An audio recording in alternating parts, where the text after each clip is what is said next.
All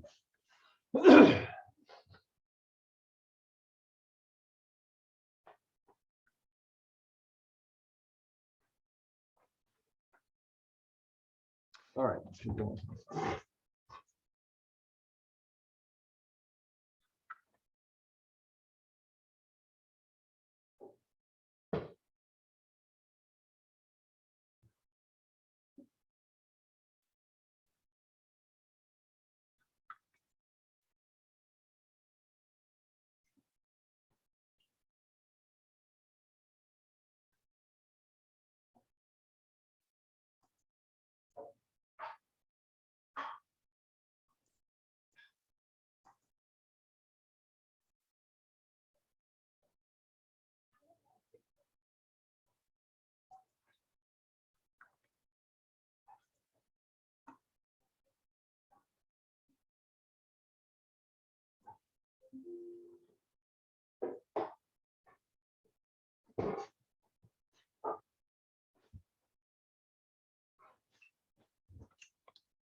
Felice, I have a question for you. Should I wear my watch when this is jersey, or is that too much of a gamble? What is the concept? It's right because it's on the district only. Well, I don't know. Let's see.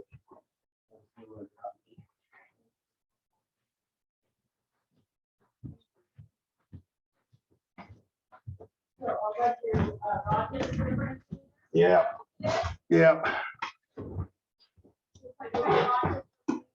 it is. There are people I haven't met in many respects, but people I've known, and there are a bunch of people who'll be there. All right.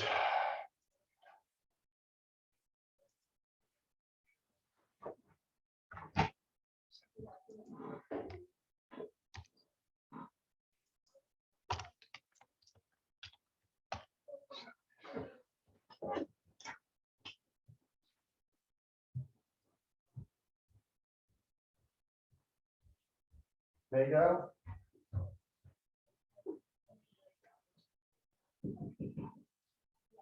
Hey, it's me. You're coming through downstairs. Yeah. Thank you so much, honey.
Does tell us is how Okay, that's as loud.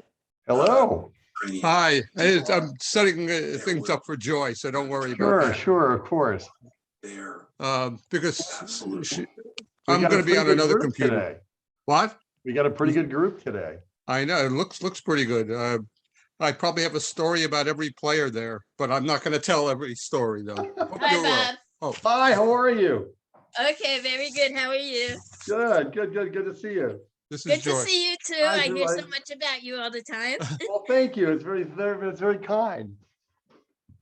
So, Me and Michael talks about you quite often. whoops. Oh, well, I've known him since 1978. He told me about the game that you did. Yes, and I was trying to find it. It's probably maybe at my mom's house in Atlanta. Ah, But yeah, it was, I mean, what was fun is that you see some names, even though I haven't seen these names in 40 years, they all come back. huh. And that's kind of a cool thing. Yeah, I've seen those names many times. I have them ingrained in my brain right Oh now my after reading the goodness. book so many times to edit. When I start telling Joy about a player, she says, yes, I know that about him. I know pretty much everything about them all right now. Well, it is funny. I'm trying to think of this one, and I mean, I was trying to look this up here. They were talking, the old joke is that the mascot for the old NASL should have been a moving van, because you would have franchises that would move from city to city. And I'm trying to, there's actually a great example. It's not, it might be St. Louis, where St. Louis then went to Hawaii, then went someplace else, then it went someplace else, then it went someplace else before it settled, someplace else. But and then the league passed. See if I can find it here. St. Louis went to Southern California, the California Surf. Surf. That's right. Team Hawaii, I think they wound up in Tulsa, and they might have been Las Vegas at one time. No, they couldn't have been because Las Quicksilvers Vegas, of Las Vegas. right? But Team Hawaii and Las Vegas were in the league at the Can same I take time. this thing off Oh, that's well, here? This here it thing is. that says I found it. introducing Zoomax? Yeah. This is my favorite one. It's the old the Fort Lauderdale Strikers went from the Washington Darts, the Miami Gatos, the Miami Toros, the Fort Lauderdale Strikers, and then they merged in, I believe, into the Minnesota franchise. Mm-hmm. And just these crazy things. I'm gonna go downstairs and don't let us get in the way of you preparing or No, whatever. no, I'm pretty much fine. This is like the instead of calm having an before the after party. storm? Huh? The calm before the storm? No, I don't know. I'm more like, it's actually, since I've done these things online, they're a lot easier. I mean, I would meet Mike in the city and stuff like that. But Yeah. it's so much easier for me to do these now. I gotta fix my printer here. My printer's been trying to replace it, in fact. In fact, I've got the replacement here. I just haven't put it in yet. I'm so not used to hearing him being called Mike.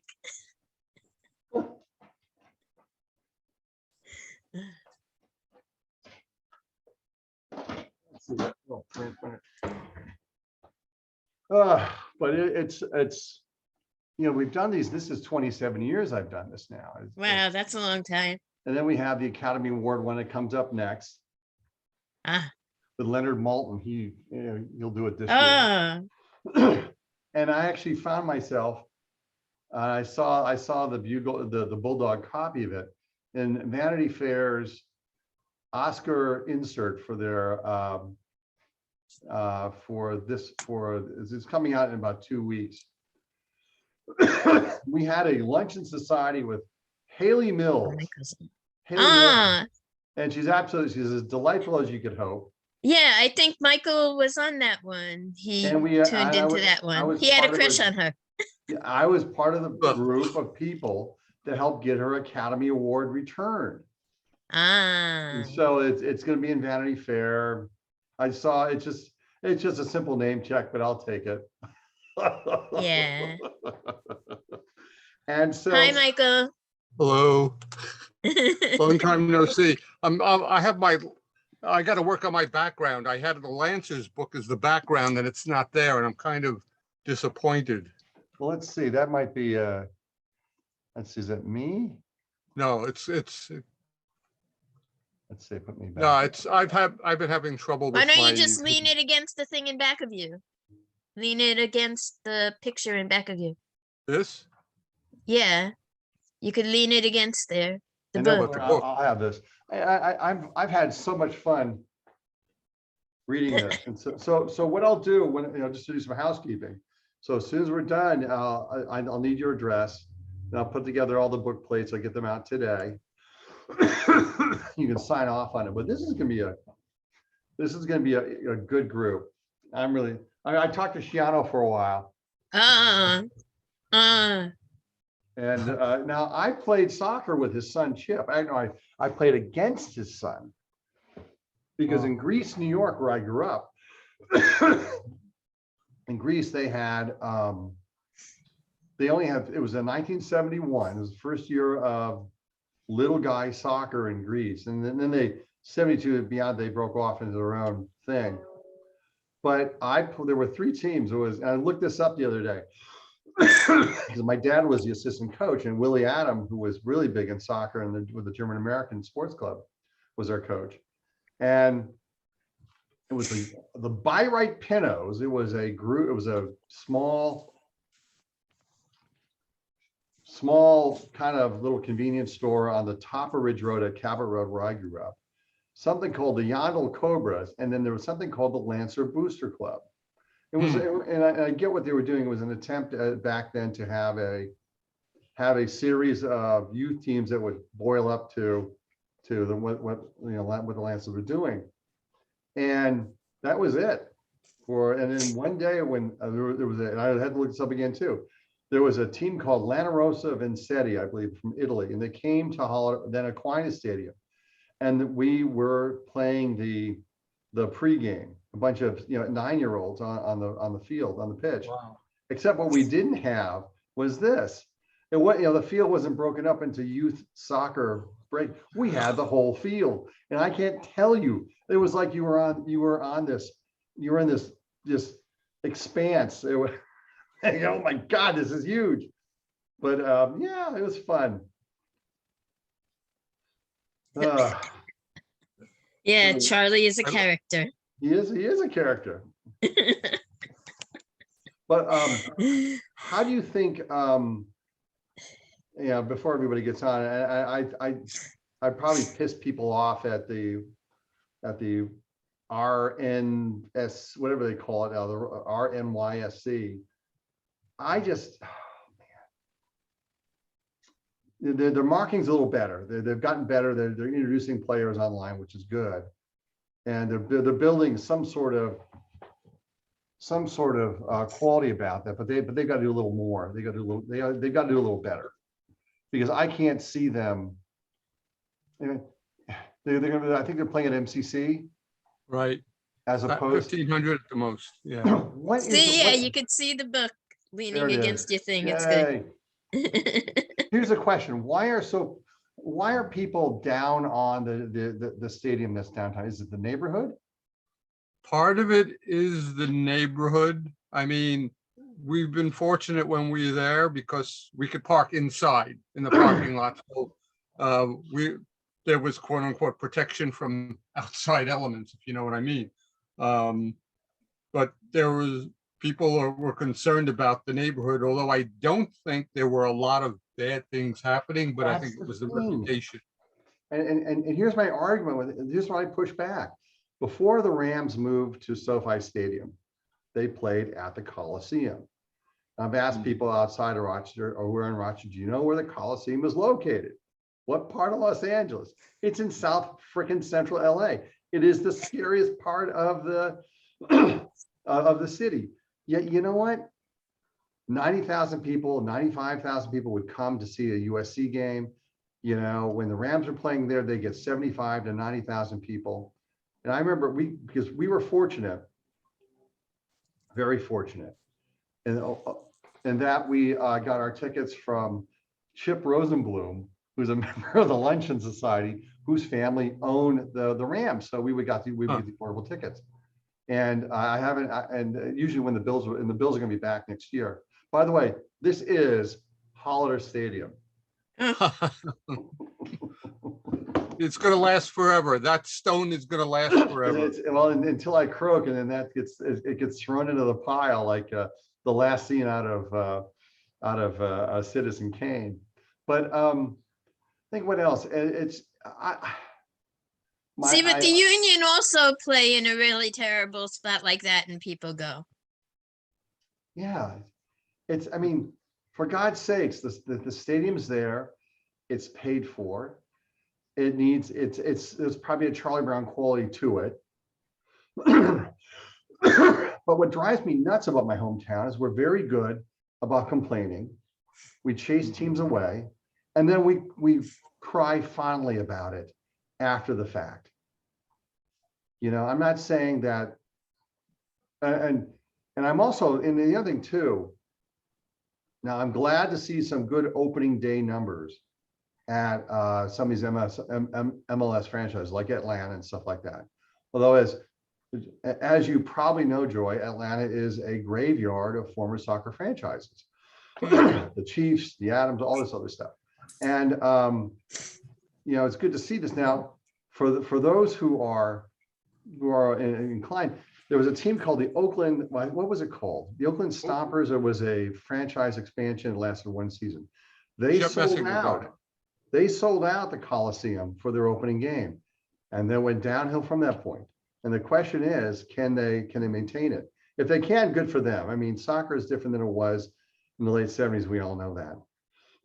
But for all these people who whine and pine about, oh, Rochester could have been in the MLS, blah, that's nonsense.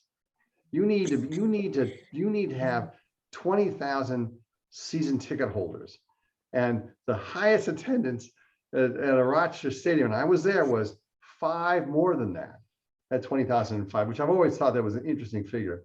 Was that accurate, or was that just, you know, get you above the 20,000 safely?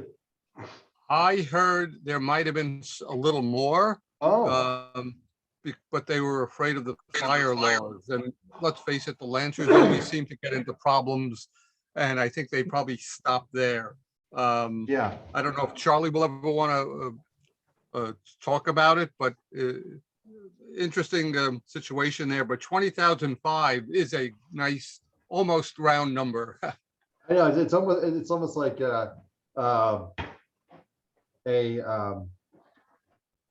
trying to fix my computer, so my laptop printer is giving me all sorts of fits. I got the replacement upstairs, but I ran out of time. I seem to run out of time for everything here, but I thank God for those people who reminisce, because hopefully they'll buy the book. yes, and I think too, every luncheon has an audience, and that's really important. Every luncheon has an audience, and you know what? The other thing that drives me nuts is that the metropolitan, you do the numbers, the SMSA, or whatever they call it now, of Buffalo, is basically this, the 9-county Rochester area population figure. It's basically the same as the 7-county Buffalo areas. I think there's 100,000 difference. So it's basically a town of Greece difference. Yeah, why is it that the Bills and the Sabres can in fact draw what they do, and why can't Rochester? I've always felt that Rochester's always had a chip on its shoulder. I always felt that the international companies that were here at one time, be they Kodak, Xerox, Bausch, French's, Ragu. They look beyond our, our little town to bigger places. And now Xerox is gone pretty much. Do you know what they're doing with the Xerox Square? Have you been following that? No, I have not. It's they're turning the Xerox Tower into residential housing. Wow. And of course, Kodak is dead.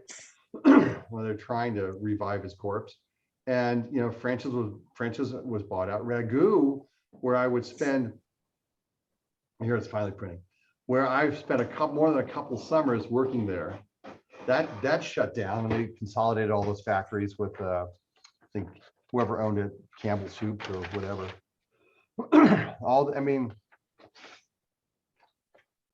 And we could have been, we could have been in Green Bay in soccer. I understand about the Bills because I've been a Bills fan. I moved from Philly where I was an Eagles fan Right.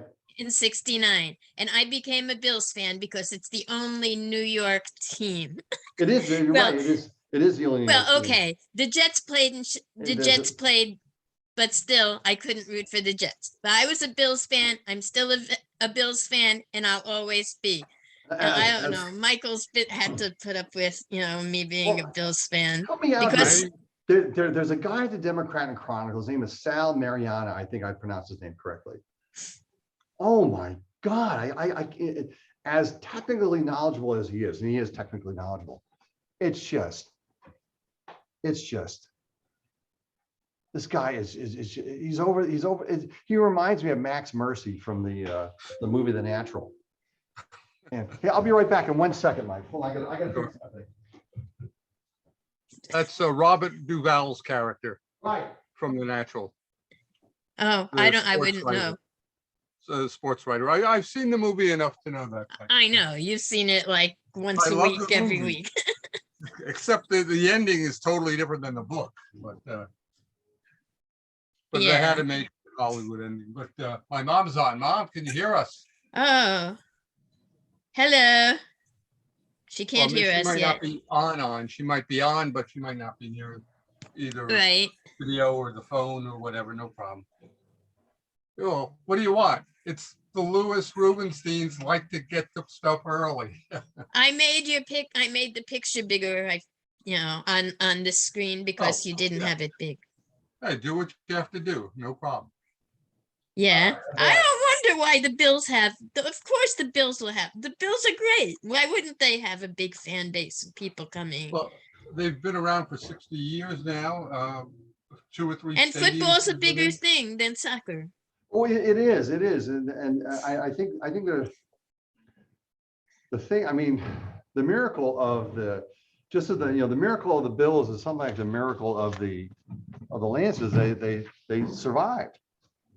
So many times I felt like, oh, a bridesmaid, not a bride. All the time it was like that. And still with the team, I think the best team in football right now, even though they didn't make it to the Super Bowl, they should have. And if they would have played, they would have won.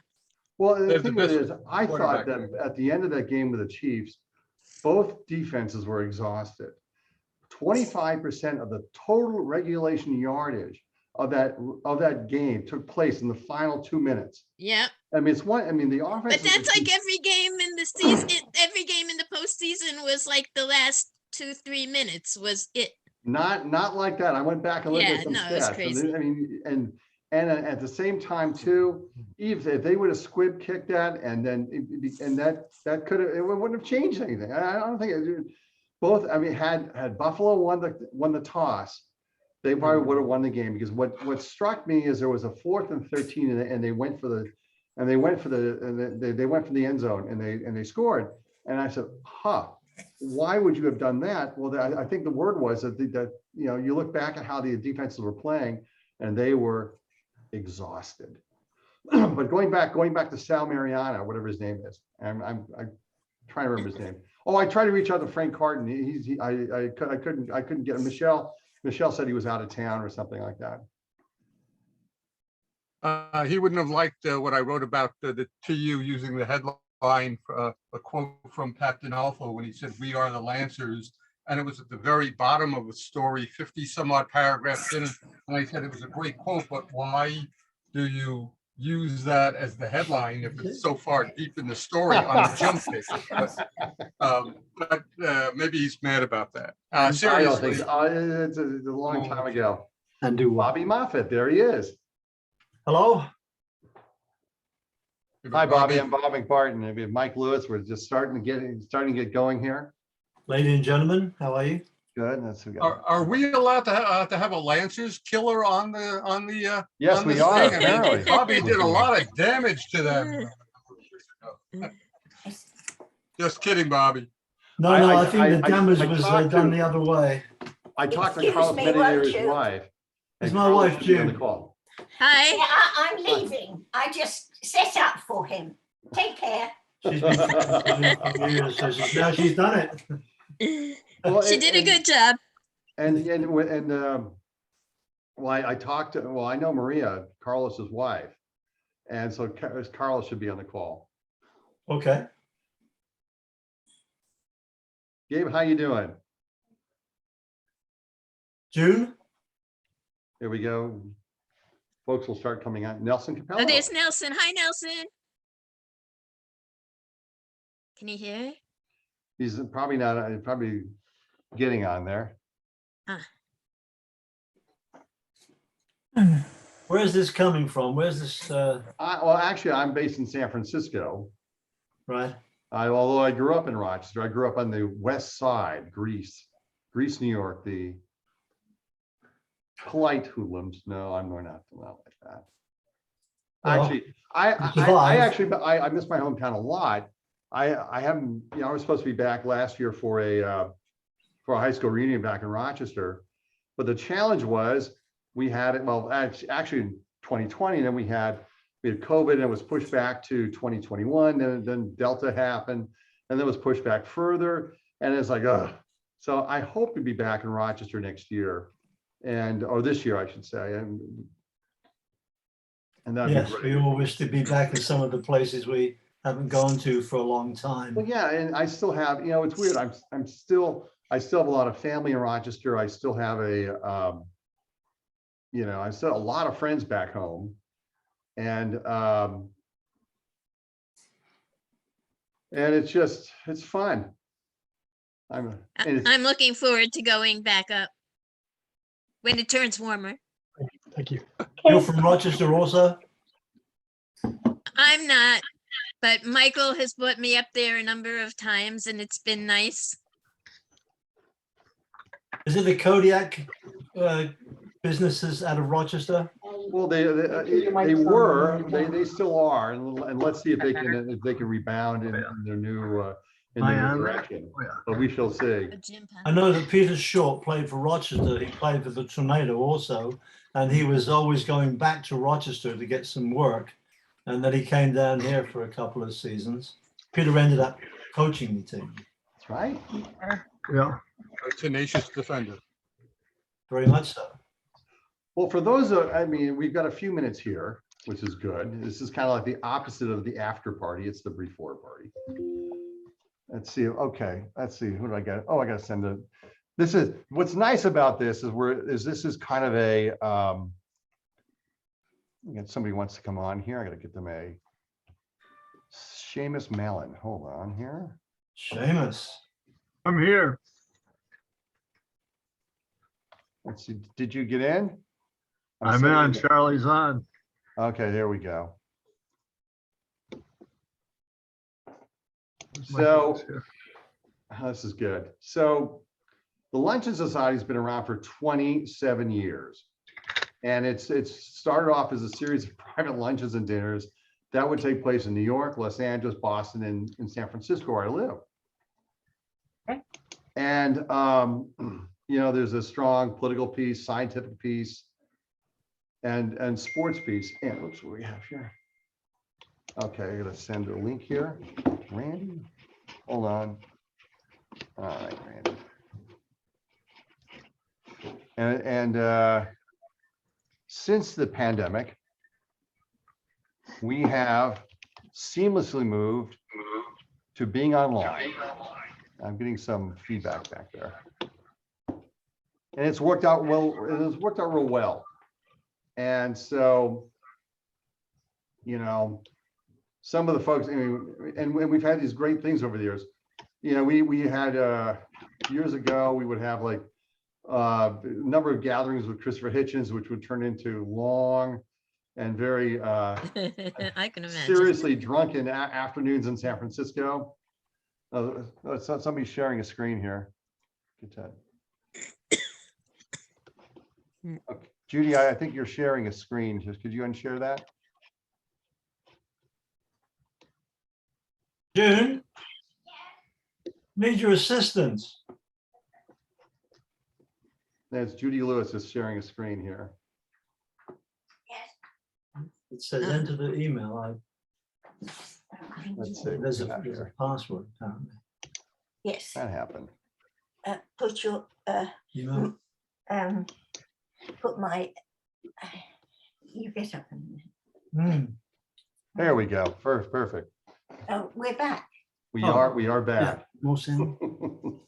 So we usually, you know, there's no schedule to how we do these things. They happen basically once a month. We got the Academy Awards luncheon coming up that we do with Leonard Maltin every year, all sorts of things. And I think I may have passed back. Make it a little louder or? Here. Just sent that. Oops. Somebody's sharing the screen.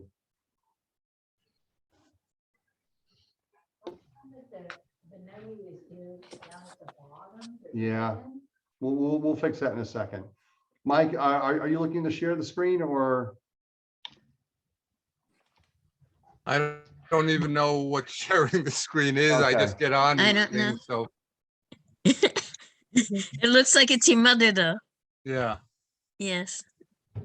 Okay, I think she might have hit the wrong thing. I'm not certain. yeah, She was on before, so I didn't see a problem, Well, but Michael, it's Jill. I'm gonna try to call her. Oh, Thank you, thanks, Jill. Jill. Talk to you later. Jill is the MacGyver of the family. wait a little longer. Now, before we jump into this, I have, how did I know Mike Lewis? In the late 1970s, Hello. you still have the shared screen piece here. In the late 1970s, Wait, I'm on the phone. okay, Go out of it. No, just stay there. Just stay there, Mom. we just need to unshare the I think screen. she's talking to Jill on the phone. Okay, We're on. there we go. There. Perfect, wonderful. In the late 1970s, I developed a dice soccer game. And what I was able to do was able to replicate the 1978, 79, and 80 seasons. And as we went back to the shared screen. And as part of that, there we go. And as part of that, I was trying to sell this game, and I ended up playing with a number of people. One was folks, I'm thinking one was Wayne Fuller. And then at that time, I think I was a 15-year-old, 16-year-old kid. Let me. And next mute thing I this. knew, I ended up in a Bob Matthews column, which was pretty heady stuff for a kid who was delivering the Times Union. Then I played with Jim Pollahan. And I believe at that time, Jim Pollahan may have been Don Dragy's roommate or something like that, long time ago. And then it went to other places. We weren't able to sell the game because by the time we started making the right connections, the season, the NASL was in its eclipse. But nonetheless, I got to meet a lot of great people along the way. So we'll wait a few more minutes, it's just a little earlier. And it's great to see a lot of folks that I used to watch a long time ago.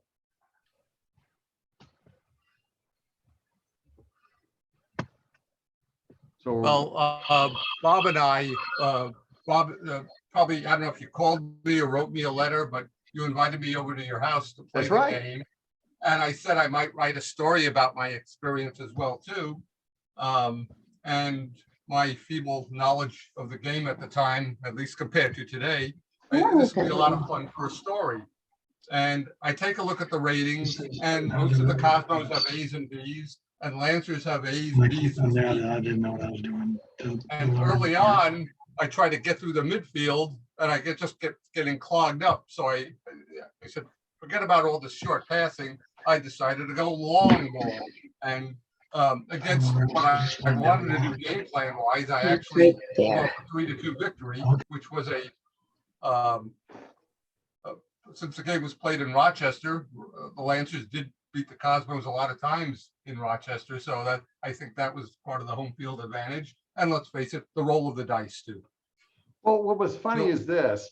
What was funny, there were two things. I had more mulligans, I think, when I was playing the Lancers, because of the fact I wanted, I wanted the Lancers to move the ball forward. But at the same time, it was, let's see, we got Randy's on here. Yeah, there's Sam. Yeah, Sam's in Florida. That's good. He made it. Stock exchange. Major averages under pressure as the energy supply Let's see line what we got here. the developments in Ukraine inject more uncertainty in this market. There we go. We got. You notice I've got, here. you notice I've got my support Ukraine tie on? There you go. You know what? I'm 1/4 Ukrainian. So my grandmother. Really? My grandmother was split in time between Holy Redeemer and St. Joseph's out in Irondequoit. So she's since, the little town she was born in is on the west side of the country, and I'm hoping for the best, but I don't know. There we go. We'll put ourselves on mute here. So let's see. That's good. We'll wait a few seconds and we'll just jump in. Okay, thanks for help. Bye-bye. There we go. Okay, we'll just jump in now, and as more people join, we'll do it. Well, welcome to the Luncheon Society. This is the Luncheon Society with Mike Lewis, an old friend and great soccer writer. For those who aren't familiar with the Luncheon Society, it's been around for 27 seasons. And it started off as a series of private lunches and dinners that would take place in San Francisco, then Los Angeles. Then it would move to New York, then to Boston. And then once the pandemic hit, we moved seamlessly online. And we're going to have a number of in-person events once things calm down and move back to normal. But the important thing about what this Luncheon Society does, it's really a free-for-all in terms of a conversation. And that's what makes it fun. And we've done over 350 of these gatherings, and they touch on all things in life: sports, politics, science, all sorts of things. Writer, and it's just really a blast at the end of the day. And the important thing here is this: this is one for me is special, not only because Mike's a little friend, but the book is a blast to read. It brought me back, and I found myself reading about things that I had forgotten about, things that had shown up in maybe the Democrat and Chronicle and Times Union that came alive. And I look back, and when normal people out in California look at the NASL, they look at it as the Cosmos and a bunch of other teams, and I try to explain that's not the case. In many respects, the miracle of the Lancers was that they were able to keep the team going for as long as they did. And while they did, they put some pretty amazing soccer on the table. And so what we normally do is I'll give Mike the calm, so to speak, to start off. He'll speak for about 5 or 10 minutes, and the rest of the time, it's a rambling Q&A. And just throw your name, if you want to ask a question, throw your name on in the chat function, and we'll go from there. And Mike, welcome. Thank you. This has been, I can't say a lifelong project or passion of mine, but it seems like it. Rochester Lancers, they were the first professional team, soccer or otherwise, that I covered. And it was a rough beginning. And if I am repeating a story that you've heard before, I apologize. I had a smattering of soccer education here or there. Then I got my job at the Democrat and Chronicle in Rochester, covered high schools, and apparently I impressed the sports management so much that, as they said, hey, why don't we give him a professional team, a major league team to cover? I didn't know what they were thinking about this. It was January 1975. It was a cold night, and I remember Bill Parker, the assistant sports editor, called me over to his desk. I'm standing in front of him, and he's got like a whole bunch of files in front of him as well too. And he starts talking about the Rochester Lancers and this and that. And I'm thinking, oh my God, I'm going to be covering a soccer team, and it's going to be the Lancers. I didn't know very much about soccer. And the last thing anyone wants to do is embarrass themselves in front of thousands of people, or maybe our readership, hundreds of thousands of people. And I remember Bill pushing the files toward me saying, congratulations, you're covering your first professional team. And all I wanted to do is say, thank you, but no thank you.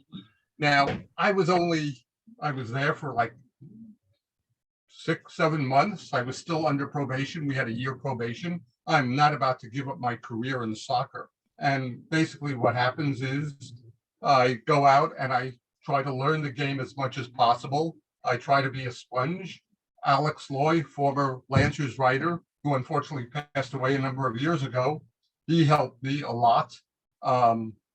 I think everyone on the team, Jim Paglia, who was the business manager and public relations director, sort of held my hand a lot of times.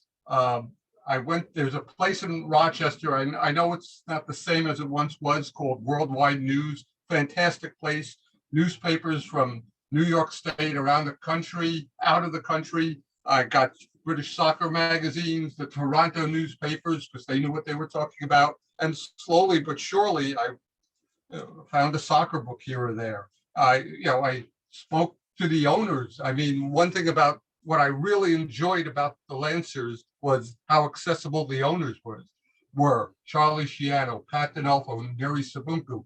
They lived in the city. I had their phone number. I could call them up. This whole process, this learning process, took several years, and it wasn't anything overnight. Slowly but surely, I began to love the sport. And if I'm allowed to say it, I love the Lancers too. I enjoyed covering them for so many reasons. I think because the challenge of covering soccer, it was unlike any other sport, and trying to make something out of nothing, especially early on, was a challenge. And then learning about different nationalities. I think the Lancers had 42 nationalities on the team. Learned about the Serbo-Croatian crisis before it became super international headlines. In the 1980s, I learned about them a decade beforehand. And I really got into the sport and into the team. And unfortunately, when the Lancers were going through some very tough times in 1980, and I had to report on a lot of things that were not going right, I realized part of me was dying inside. I said, my Lord, I might have to not have a soccer team to cover again. And I hated to do what I did, but I was also a reporter too, and I had to report on what was happening. That probably was the most difficult season I ever had to do. Saying that, I was hooked on soccer. One of the Lancers owners, Nuri Sabunku, once told me, once it gets in your blood, it doesn't get out. And I thought he was just giving me a BS line, but he was absolutely right. And I think maybe probably everyone here has their own story to tell about it. But I guess to conclude, it was around 1980 or so, I said, I want to write a book about this team someday, because it was an interesting team to write about, good, bad, or indifferent. Unfortunately, life gets in the way. I wound up writing some other books about the World Cup, Soccer for Dummies. I enjoyed that, but always in the back burner, I always wanted to write about this team. There was something special about this team, the personalities, the passion that everyone had. People weren't in it to become millionaires. And I'm talking about from the owners down to the players. They just loved what they wanted to do. And that showed on and off the field in so many different ways. So that'll be my long-winded answer. I'm willing to answer whatever questions you want me to. Before we get too far, can everybody see this? This is a chunk of Holler Stadium. In 1985, I went back for my high school reunion, and sadly, they were tearing down the stadium. So I went down, and since 1985, this has been in my sock drawer. Mike, walk us through. I guess the first question is, I mean, what's so wonderful about this is that we have many of the supporting characters in the book are here on the call. And I guess, and we'll open this up both to Mike and Charlie. Charlie, whatever gave you the crazy idea of starting a soccer team in Rochester? And you're on mute. Charlie, you're on mute. You need to get off mute. He's I on. don't think he can hear you. Yeah, well, he can hear us, but he's on mute. Yeah. I'll ask him. There we go. See if he'll do it. Man, I just don't know. Well, I can't hear him. Well, Mike, why don't you go through and since we can't hear Charlie right now, go through and walk us through the crazy beginnings of the team that brings us up to the championship in '70. Okay, well, Oh, here comes the technical support. There we go. I think Okay, that's Charlie, I'll right. restart the question. Walk us through whatever gave you the crazy idea to bring soccer to Rochester. Well, it wasn't my idea, to be perfectly honest. I was at a meeting of the Italian American Sports Club, which I was a member of, and Rudy Lepore and Tony Polano asked me to come to a private meeting with two other people in the broom closet of the Italian American Sports Club. It's a big broom closet. So we walk in and Rudy said, let's start a professional soccer team. And I said, how the hell do you do that? And then I learned how to do that. So I became involved with soccer because of this club winning the 1963 Amateur Cup. And that was, saw the games, loved it, got involved. The players were terrific guys. And that's how I became involved. And who knows, it went to the end that it did. My God, took us around the world. And walk us through, and folks, feel free to chime in here.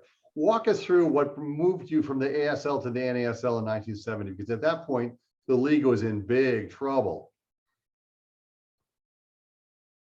Well, let me start. I got a call from Clive Toy. And Clive and I had been communicating when I was president of the American Soccer League. And I wanted to hire Clive to work with the American Soccer League because he was without a job at the time. It was about 67, 68. But I couldn't get the league owners, which I was one of them, to finance it. We were willing to do it. The Washington Darts were willing to contribute to hire Clive. And I'm sorry we didn't, because I think we would have been much stronger than we were. But Clive and I kept on a conversation and a communication on a regular basis. And then I received a call from him in late '69. And he said, Charlie, Lamar Hunt wants to talk to you. I said, good, have Lamar call me. He said, no, Lamar's going to fly up. So Lamar Hunt flew up to Rochester. I picked him up at the restaurant, went to Eddie's Chop House, which is a famous restaurant here in Rochester. We sat down and we talked. And Lamar put it very bluntly to me. He said, Charlie, we've talked to the Washington Darts, and they'll do whatever you want to do. And if you decide to come with us, we'll have 6 teams and we'll have a league. If you decide not to, the Darts are going to stay with you in the American Soccer League. And then it was a tough question. I had to go back to the board, sit down with Pat and a few others, and we discussed the pro and cons. And that's how we decided to enter the American Soccer League. And it was we spent several hours with us, and Lamar came back to Rochester on several occasions. God bless Lamar, because he was the salesman of soccer in the '70s, as far as I'm concerned. He was always the one that went ahead to these proposed sites where we were going to try and get a new soccer team in. And Lamar was always the one who sold the deal. And he was really great on selling proposals. And we joined. Later, I'll tell you about the meeting in Chicago, our first meeting, where they tried to hold us up for a franchise fee, but that goes later. but you wrote about it, Mike, and you described it accurately. Well, I didn't know they were I- peeking through the drapes. I didn't know they were peeking through the drapes as I'm trying to drag Pat off. Go ahead, Well, Mike. First of all, Charlie's memory is incredible. The fact that he can remember the exact restaurant where it happened because he hit it right on the nose. And I have to admit, I used an account by Clive Toy in the book because Clive Toy, before he became the president of the New York Cosmos, was a sports writer in England and one of the best writers I've ever seen in the game of soccer or football, whatever you want to call it around the world. And I figured I can't do anything. I can't do this story any more justice than Clive could, since he was also a witness to the account too. But I know Charlie used to say, if it wasn't for us, there wouldn't have been an NASL. And I know people might have scoffed at that, saying, what do you mean? But he's absolutely right. We don't know what would have transpired with US soccer. Maybe a new league would have appeared. Maybe Clive Toy would have been a president of a New York team and they would have gotten Pelé to play. Who knows?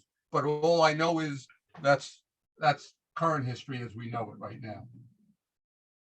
And walk us through those, we've got a couple of people from the championship team, the 70 team here. I see Carlos on the call, and I went to school with Maria, high school with Maria. And I think Eli Durrani might be on the call. I see a couple other folks on the call. But walk us through that. Walk us through, and I also see Bobby Moffett on the call too, which we'll get to the 176-minute game in a bit. But walk us through that season. I'd love to hear, the commentary from not only Charlie, but from Carlos, Eli, and Dick Howard, or some of the other folks here. Charlie, go ahead, and we'll go to Carlos next. Well, let me tell you about, it's kind of interesting, and Mike has described it, but we were invited then to a meeting of all the league members, and there was Bob Herman, who had married a Anheuser-Busch daughter. There was Steve Martin, who was also an owner of the St. Louis Stars. There was Dick Cecil from Atlanta, Lamar Hunt, Phil Woos. Everybody was there except the Washington Darts. I carried their vote. They said, whatever you vote, Charlie, you have 2 votes. So Bob Herman was pressuring us to pay a franchise fee to get in the league.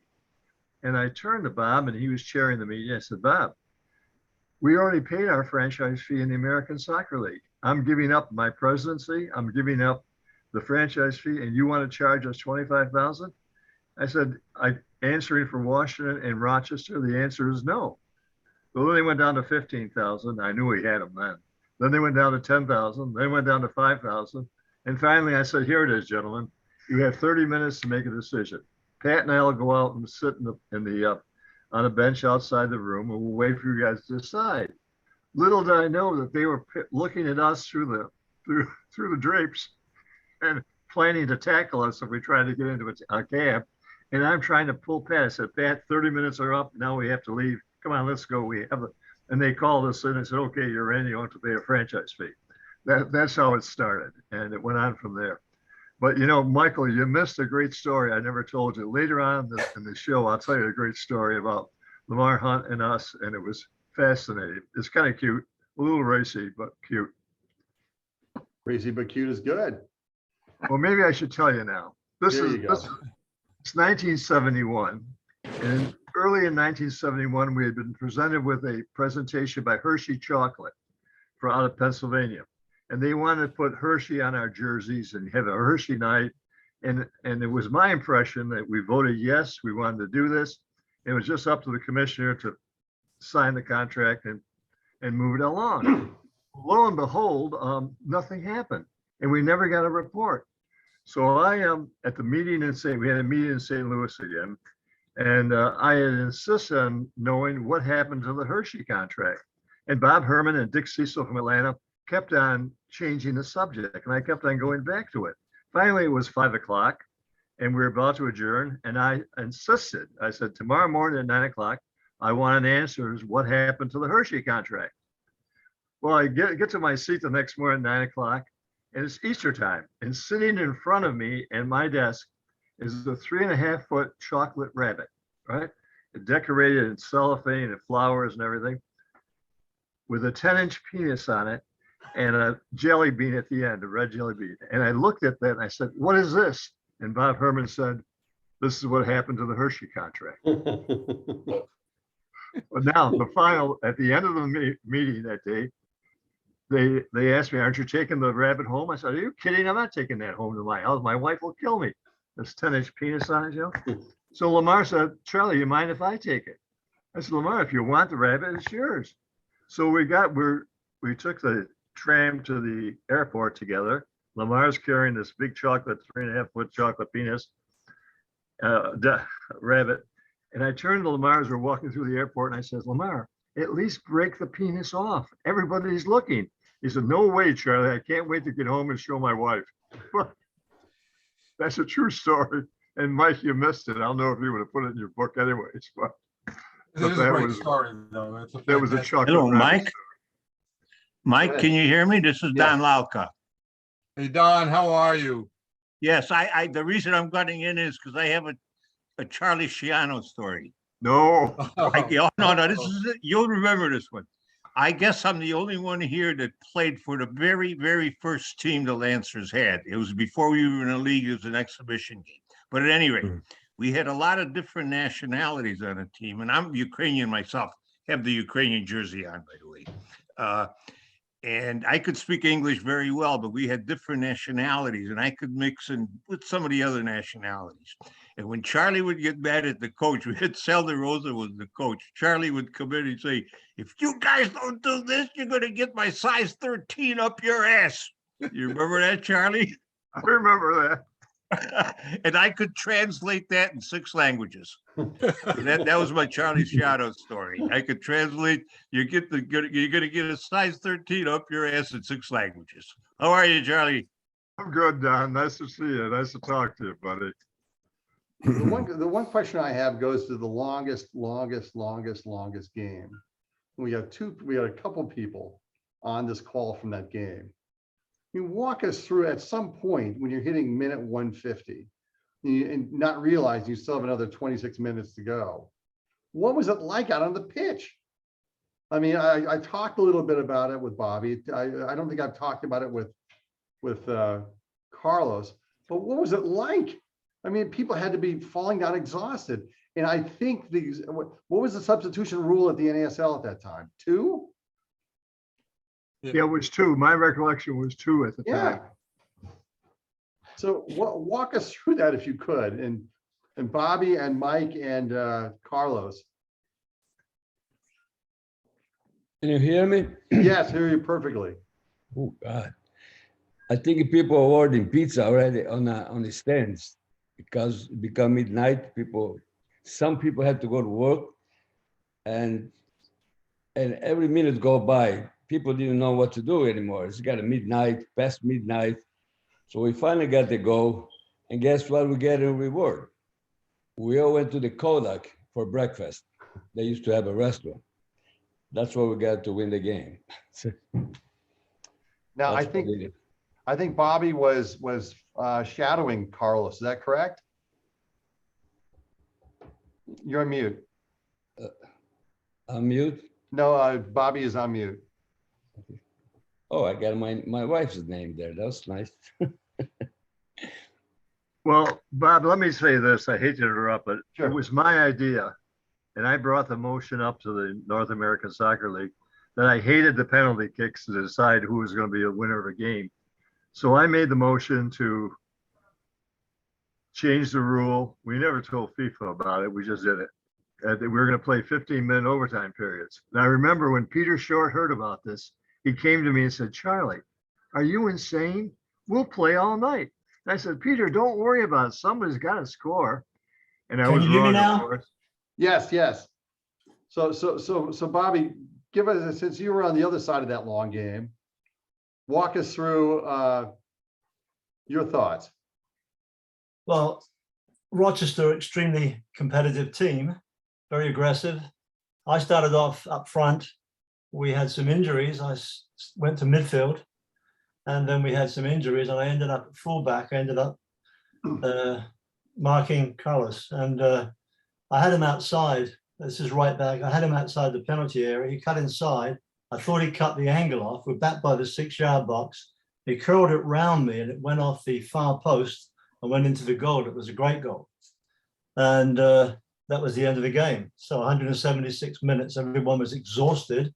We left and recovered and waited for the next game 3 or 4 days later in Dallas. We won 3-1. And then we came back for the next game, the one that we won, 154 minutes.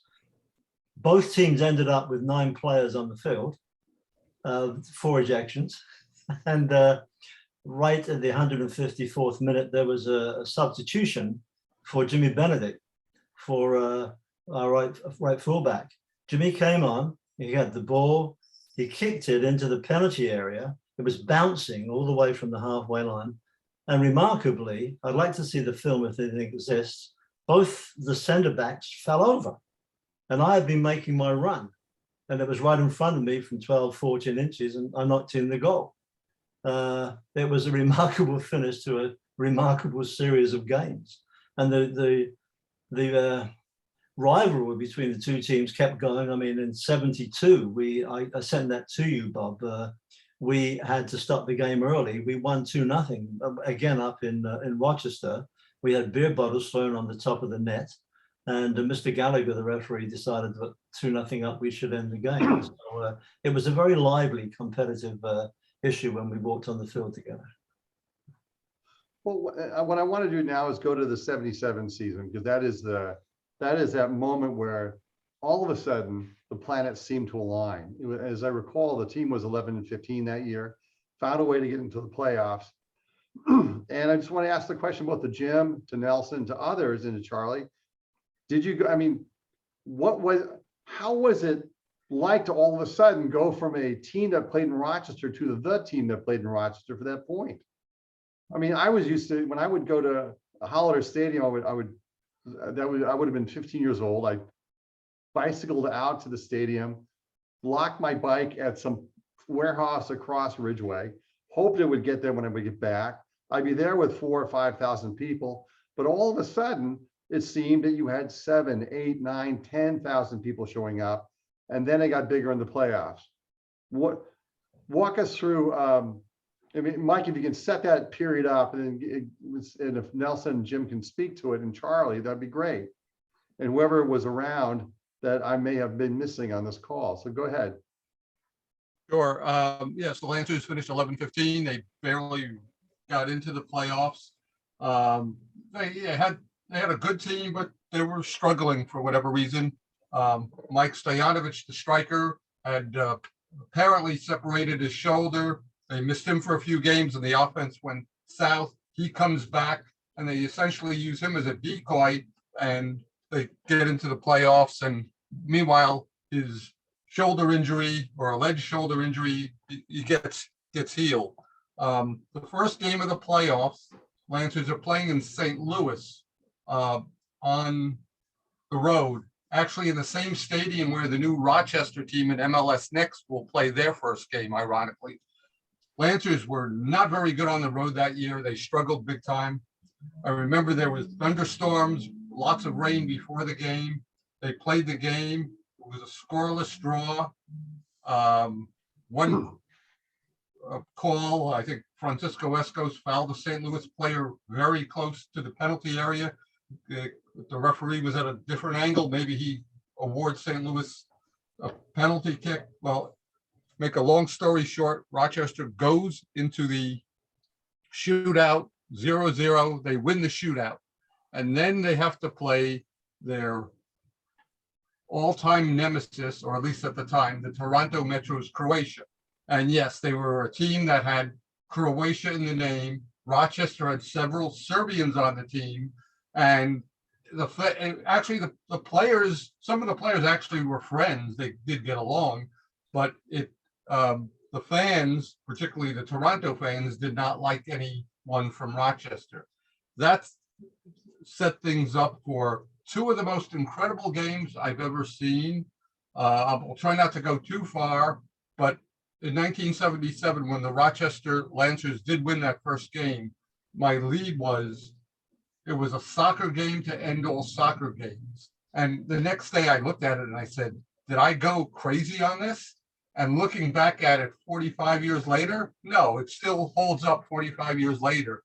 The thing is, the next game after that, it was a best of two series with a mini game to decide a tied situation. That was in Toronto, and that even bested the Rochester venue game.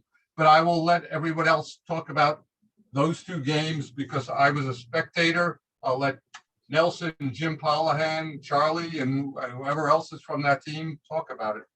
Yeah, because I mean, before we jump in, I agree that to this day, the game in Rochester against Toronto was the most impressive, most exciting soccer match I have ever attended in person.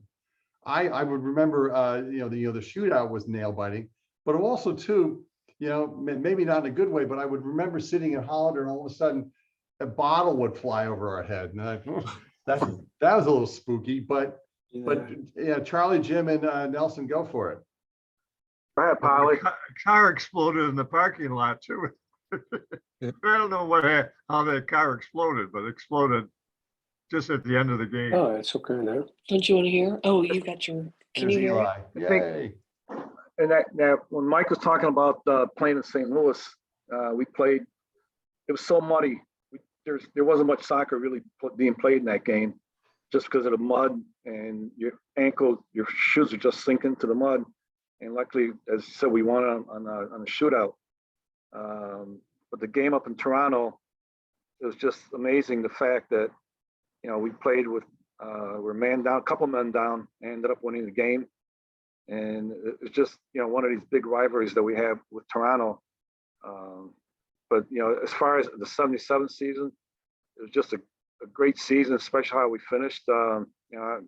Obviously we wish we could have gone further, but playing in Rochester against the Cosmos, Operation Squeeze, we had over 20,000 people at Hollander Stadium, and it was just a great experience to be part of that team. And just a quick note, I followed the Italian Americans when I was a kid, watching them play over at Edgerton Park, saw that game they won. And so I've been a Lancer / Italian sports American fan since 1962 or so. So I was fortunate enough to play with the Lancers. That was always my dream of doing that. Jim, your thoughts? Well, you got that game in Toronto. It just has to be explained in some detail, because we started the game and there was this very strong, really strong feelings between the Serbs and Croatians. I mean, it was there on the field that we always knew there was going to be blood. When the tackles were made, they were ferocious tackles. What happened is the referee, and I think it was Peter Johnson, if I'm not mistaken, called 2 red cards on us in the first 20 minutes. Which meant we were playing 70 minutes, 2 men down, 9 against 11. And somehow Popovich structured our defense in that steeple type of defense, pyramid type, and he had our defenders back there. They were doing a great job. And I think it was like 33 shots to 1. We had 1 shot on goal. And that goal, I'll never forget it. The ball went out of touch on the right side. Our right fullback, and what was his name from Webster? Help me, somebody. Craig Reynolds. Craig Reynolds gets the ball, throws it down to the right wing, and our Portuguese winger went down.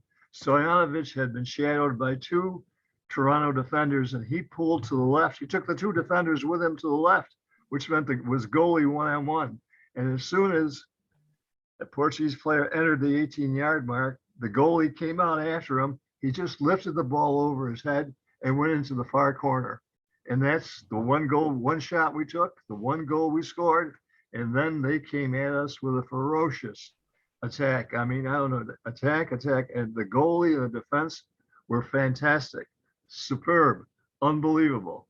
I was exhausted at the end of the game, and we were doing that game in the radio, and it was fantastic. I wanted to shoot the referee, but that was another story. And Jim Callahan. And Mike, you got to tell them about the headline of the paper. Yeah, if I'm not mistaken, Larry Bump, who I I've been friends with for almost 5 decades now, wrote this fantastic headline where Ibrahim Silva scored the winning goal, and the headline read, "Hi-O Silva, Lancers ride again." I mean, what a fantastic headline. That's the fun thing about headlines. You could be very, very creative, and it hit the spot, no doubt about it. And then obviously the next game after that would be the Cosmos game, which I was proud to attend. I mean, at that point, when you were able to see 20,000 people, 20,005, enter into Holliday, from an owner's perspective, Charlie, what was your take? Did you think, my God, I think we can make it? Well, we scored the first goal on a beautiful header by Stojanovic with the left winger from Portugal. Again, I forgot his name, but he was a Division I player. Yeah, we got him on loan, and it was just a great game. And frankly, that second goal that Cosmos got was just a defensive mistake. There was a little screw up between Mijatovic and the goalkeeper. But Frank Godoy had 3 great opportunities to score in that second half. And I don't know how he missed right in front of the goal, but Shep Messing stopped him cold. I gotta tell you, Shep played a heck of a game. We lost 2-1, but fans went away from that game knowing that the Lancers really put it on the line, and they did. Both teams played a magnificent game that game.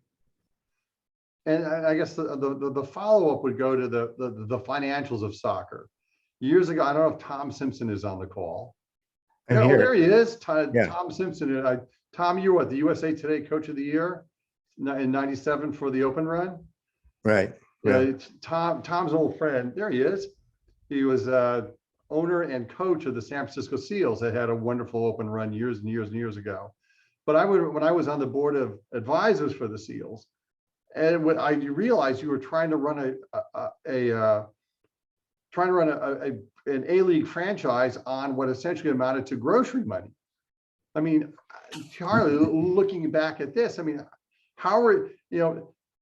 it seemed that the mascot of the North American Soccer League should have been a moving van, because franchises would either be sold, they'd move, they'd go out of business, or they would fall and die.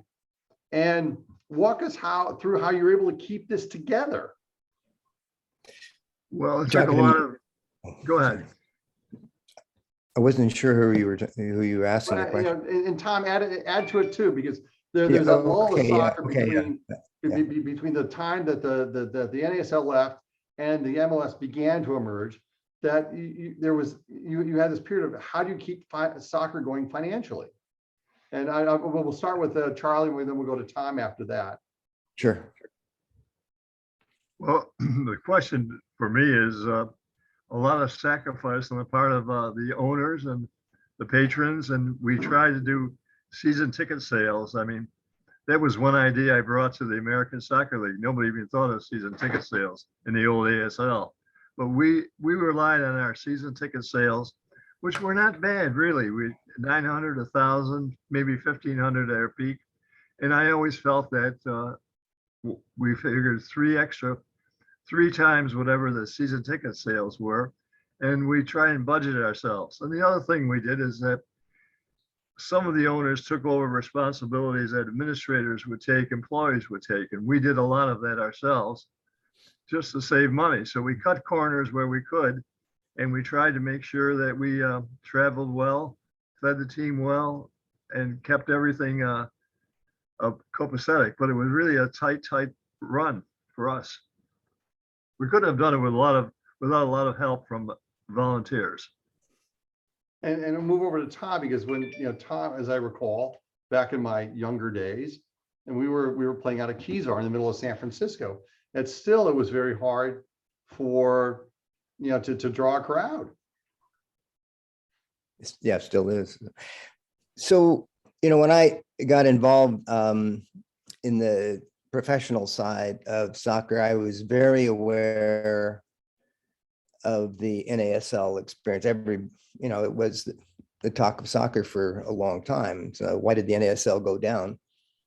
And the argument you heard on the street most frequently was that they spent beyond their means, and they sort of shot themselves in the foot. This was I don't know the degree to which that is true.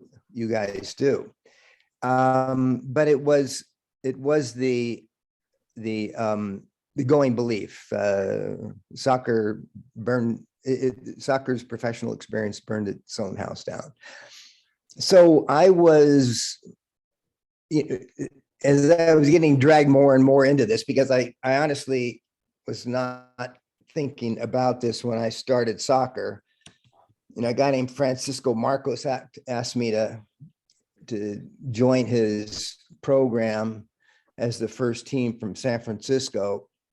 And we were only a bunch of, it was just a youth team that had done very well. It went to the national championship. And so his friend, Terry Fisher, kept prodding me, asking me if I would get involved. And so I got into bed with Francisco and started this thing. But my goal the whole time was to prove that, to do what I could to show that soccer could be done based on what the community could provide, and no more than that. That is, if it was going to survive, I thought that it needed to survive on its own merit. That is, what can it generate financially? And so that was the guiding principle, Bob, when when I was doing this. And so that's why we operated the way we did in the frugal style we did. And it was because of that. And still you had a great group of alumni. You had CJ, you had Troy Dack, you had CJ Smith, a variety of folks.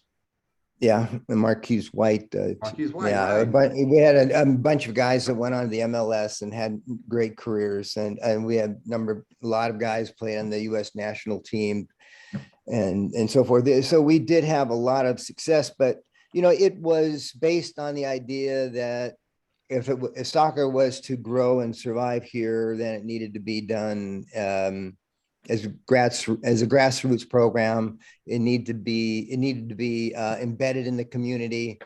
We needed to move away from the idea that only the foreigners could do this right. My apologies to any of you who took offense to that, but I thought that if it's going to happen here, American-based individuals who embrace the sport, as so many of you have. This is, I think, the story here is how Americans who maybe weren't even familiar with the sport embraced it and helped to make it flourish. These were the ideas behind it. And I think to a degree, to a very modest, extremely modest degree, we did. I used to go to the meetings at the USL meetings. It's called USL now, and then it was called USISL, and listen to these owners. And our meetings used to be combined with the MLS. So we would hear the stories of the MLS guys and our guys, and they were all just burning cash. So it was just seemed like a repeat of what had happened before. But nevertheless, I still thought we could do it.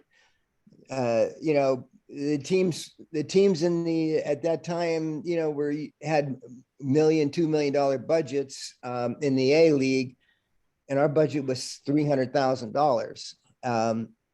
And we stayed afloat. And we were the first franchise in the history of the USISL to actually be able to sell our franchise, because every other franchise was just dropped out because they were in so much debt.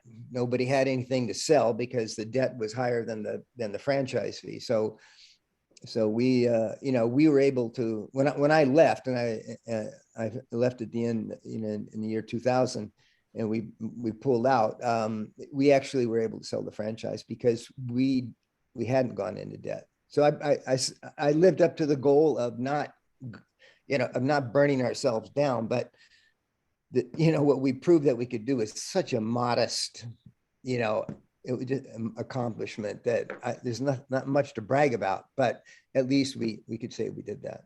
Cool. We got some questions. So Dave Otten and Scott Hollander. Dave, you're up. You may be on mute. I'm here.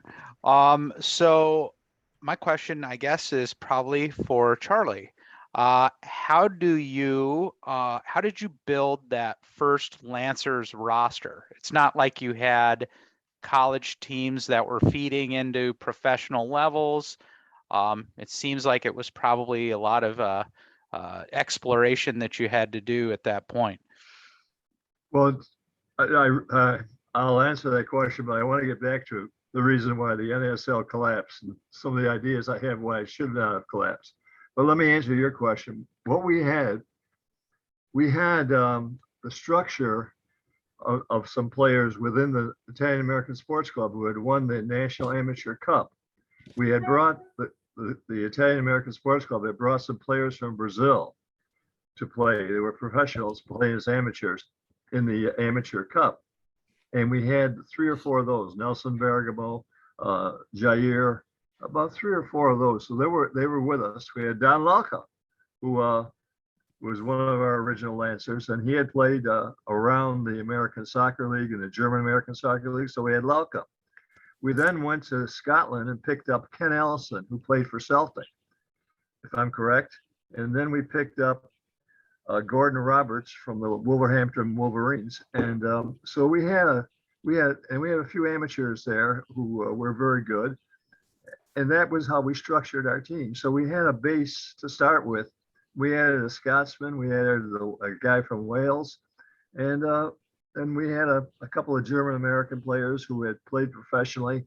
We added that together, but it was kind of a cosmic and comic approach. And Lachlan can tell you about the first game when we played a team from England. I don't know why we did it, but we played Manchester City, Manchester United. We played Borussia Dortmund when they won, and we got creamed. But the players got a chance to play against the best players in the world, and that's how we started. That's how we started. Thanks. Lachlan, you could jump in.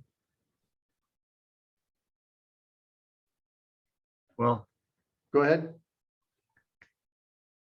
Well, let's see. I just wanted to comment on the sure. my thoughts about the North American Soccer League. One of the issues was we expanded too fast to the West Coast. We went so far as to put a team in Hawaii because Lamar Hunt wanted a spot for Ward Lay of the Frito-Lay family, the Pepsi-Cola people. So they ended up placing a team in Hawaii. Now, no other professional league, baseball, football, basketball, has ever had a team in Hawaii, but we had a team in Hawaii for 1 year. The cost of that was unbelievable because we had all these great West Coast teams. And so we had to make like 3 trips to the West Coast, the Rochester Lancers did. So the Cosmos had better financing than we did. So my thought was that with Pelé gone in '77, we could divide the league into 2 divisions, East and West, and make 1 trip West, not play everybody, play a selective few, and have the Western teams come and play. And then we'd have the North and the South play in the East against one another, have a champion determined. Have a champion determined out of the West, have the North and East play one another, and play for the soccer championship. Now that would have helped. The second reason is we didn't have television. You can't have a coast-to-coast sports franchise in the United States and Canada without a national TV contract. That's the basis of the way they finance baseball, football, basketball. You got to have a TV contract. And my one argument and my one great concern with Phil Woosnam was, Phil, we got to spend less time on expansion and more time on developing a TV contract with whatever channel we can get on, because that's where we got to develop a stream of income. So those were the 2 ideas that I wanted to propose had we been still available in '81. And I had laid these out to Phil confidentially, and to Clive, we had talked about this, and he wasn't against it. I thought it would be a great idea because the cost of travel was so expensive and exorbitant. It really drained the clubs. And one of the key sidebars of this whole story is Ward Lay's family was the Pepsi franchise, of course, and Dick Cecil in Atlanta had the Coke franchise. And these 2 guys would count to see, and at the NASL meetings, they served both Coke and Pepsi. And these guys, Cecil would count how many people were drinking Coke. The Pepsi people would find out how many people were drinking Pepsi. And I got to tell you, Pepsi usually won. I'd go up there and I see these guys counting the cans. Ward Lane, I said, what are you doing? He said, we're winning, Charlie. We're selling, they're drinking more Pepsi than Coke. But that's a sidebar. Okay, Scott, you're up. Scott Hollader. Yeah, hi, thanks. You kind of addressed this previously, but I was just curious if you could, Charlie, if you could share a little bit more information on how you were able to convince some of these international clubs to play in Rochester, like Hamburg or Chelsea or Man City. Well, we had a connection with a fellow by the name of DeWald out of Detroit, Michigan. And he would bring these teams to the United States, and we made a contract with him and we were able to get him. We had Joe Mercer come when they did the double with Manchester City. And what a great guy Joe was. I spent 2 days with him and learned so much about soccer. It was unbelievable. We made them in 67, I think. And that's how we did it, through George DeWald. And then I guess the word got around that we were willing to finance these exhibition matches, and they came to us with the deal. And we also played a team from Scotland and some other great teams. And it was great for the fans because they got to see some world-class players play at Hollander Stadium. That's how we did it. And with that, of course, we had connections in Italy too, and those connections through Salvo Rosa, who was a captain in the Italian Army and coached the Italian Army national team. Through him, we were able to get some Italian team, Lazio, to come over, and a couple of the others. So that was helpful to us. Okay, Joe Giuliano, you're up. Hey, Michael. Hey, guys. Michael, first off, congrats on the book. I'm so excited to read it. You know, I love all of your soccer work, but I want to go behind the scenes a little bit. Charlie had the knack to maybe fire coaches with his intensity and pretty quick, but behind the scenes, what was the relationship like? Because I'm sure some of your articles weren't strictly on soccer, but it was probably about what's happening in the front office, how the future of the club looks. How did you guys get along on a day-to-day basis? Well, Charlie sometimes got peeved at me, and I tried not to take it personally because I understood where he was coming from. The Lancers was his baby, and he might not have liked what I had written. I remember one time Charlie did not return phone calls to me for a couple of weeks, and I wrote this story about the Rochester-Toronto rivalry and how fierce it was, and I had how it began and whatnot. And the next day I get to the office and Charlie sent me, I think, a bunch of soccer cards and some sort of maybe a present, and you know, a great article, that sort of thing. So I you know, Charlie, somehow that broke the ice. I thought my story might have made things worse, but you just never know. You know, it was a roller coaster ride. What I appreciated about Rochester was, and I didn't realize things were going to change, how, as I said before, how accessible the owners were. I could call them at the office if they weren't busy, or at home if they weren't busy. And over the years, I began to appreciate that even more, because as soccer became much more corporate and less community minded, obviously the Cosmos were super corporate at the time, but it has gotten a lot more difficult to talk to owners. I'll give you an example. A year after the Red Bulls bought the Metro Stars, I did an email interview with Dietrich Mateschitz, the owner, and it was a big deal. Since then, I've tried to do an interview with him since then, email, and he's always been too busy. And again, I've always appreciated that the Rochester owners made themselves accessible for the most part.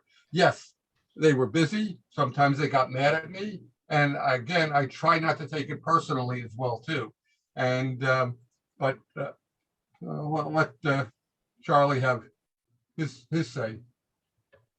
No, I appreciate it.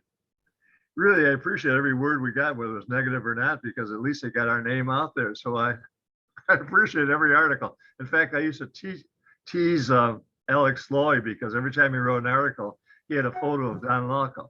So I told him he was Don Locke's agent. But you remember that, Locke, you got your picture in the paper so much in 67, 68 was unbelievable.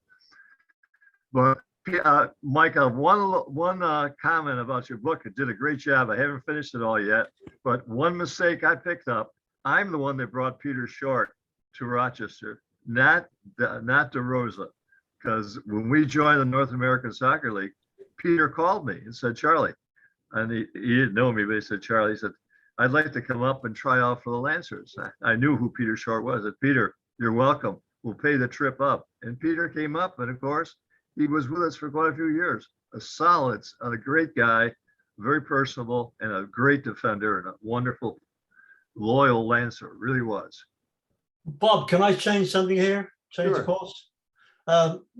I talked to Charlie Mitchell last night. He sends his best. Oh, And I hadn't seen Michael and Karsten and Seamus since the NASL 50th. And your book, you're going to go through every game they played, and you're going to talk about and then what would be your background? Will it be the league itself? It would just be the what you did in the community, that type of thing. The reason I asked this is I've almost finished the book, and it's doing the same thing from 70 to 77. It's called the Played and Stay Brigade. And it's about the coaching and how we went into the community and really worked to the community. I've also covered all the political things that happened during the league during that period, 70 to 78, because I worked in the front office as the publications director.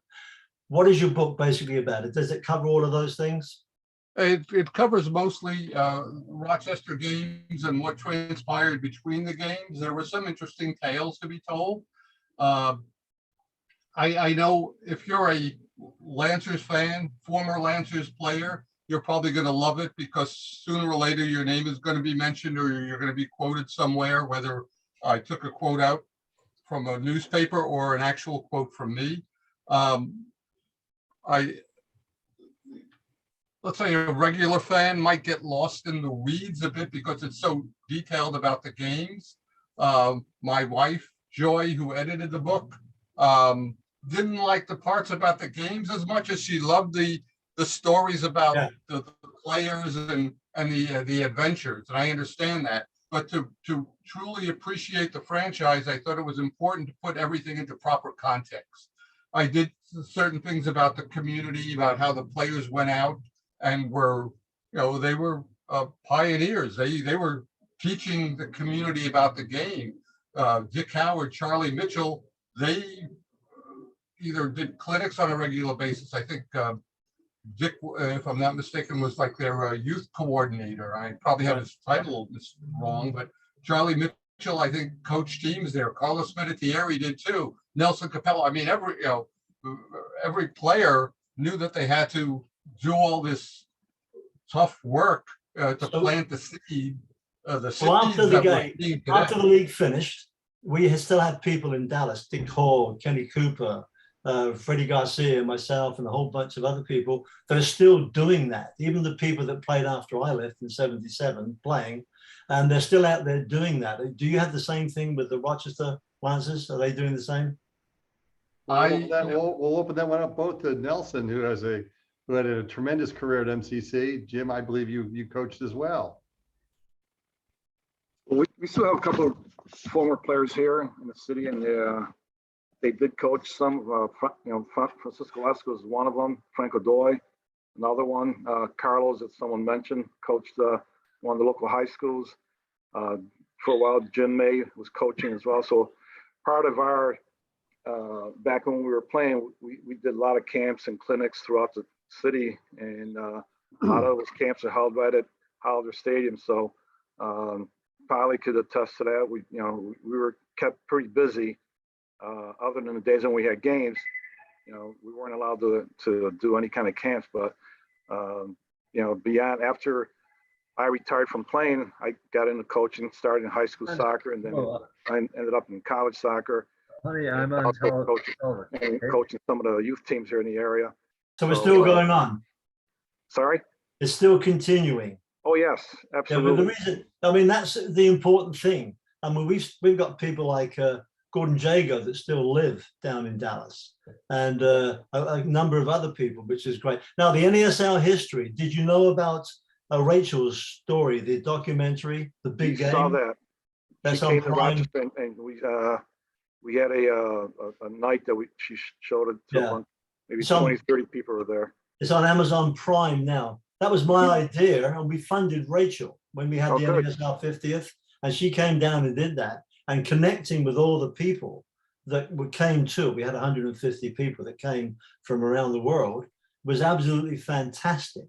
And I know that Carsten was there, Seamus was there, Michael, you were there, right? It was something. I love going to old soccer reunions.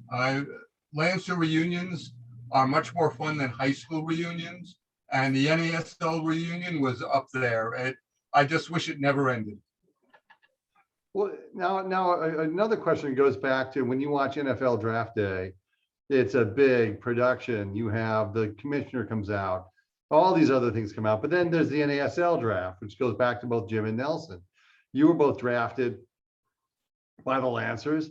What was your, I mean, Nelson, you grew up in the area, Jim, you didn't. What was your take on being drafted into the NASL and ending up in Rochester? Which Polly? Go ahead, Polly. Can't hear him. You can't hear you. I think your volume's low. Nelson, why don't we jump to you and we'll come back to Jim while he fixes his volume. Okay, as I said before, I follow the Lancers from its beginnings. I used to watch the Italian Americans play because my brother and my cousins played on the team, and so I followed them from its inception, and so I always dreamed of playing professional soccer, and especially for Rochester. So through high school and college here in Rochester, I was very fortunate. In fact, after my first 2 years, I played at Monroe Community College here in Rochester. Sal DeRosa approached me, approached my father about playing for the team.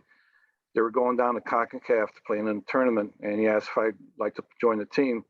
And my dad convinced me, better get an education instead of going to play professional soccer. You never know what's going to happen, injuries and so on and so forth. So I went on to college at Brockport, and after my 4 years of college, I was drafted by the Rochester Lancers. They're their #1 draft choice, and played there for 5 years, and enjoyed every minute of it. I appreciative of what Charlie and Pat and Nuri, all the guys who own the club, what they did to keep that club going. Almost like a shoestring budget. So, we were out there, we competed. And, as I said, the ultimate was when we played in an Operation Squeeze when we played the Cosmos there in the playoffs. But, my heroes growing up watching the Lancers, Mr. Zero, Dick Howard, tremendous goalkeeper, and an awful lot of respect for Dick. We've talked every once in a while. Carlos Minatieri was another one that I followed when he was playing with the Lancers back then.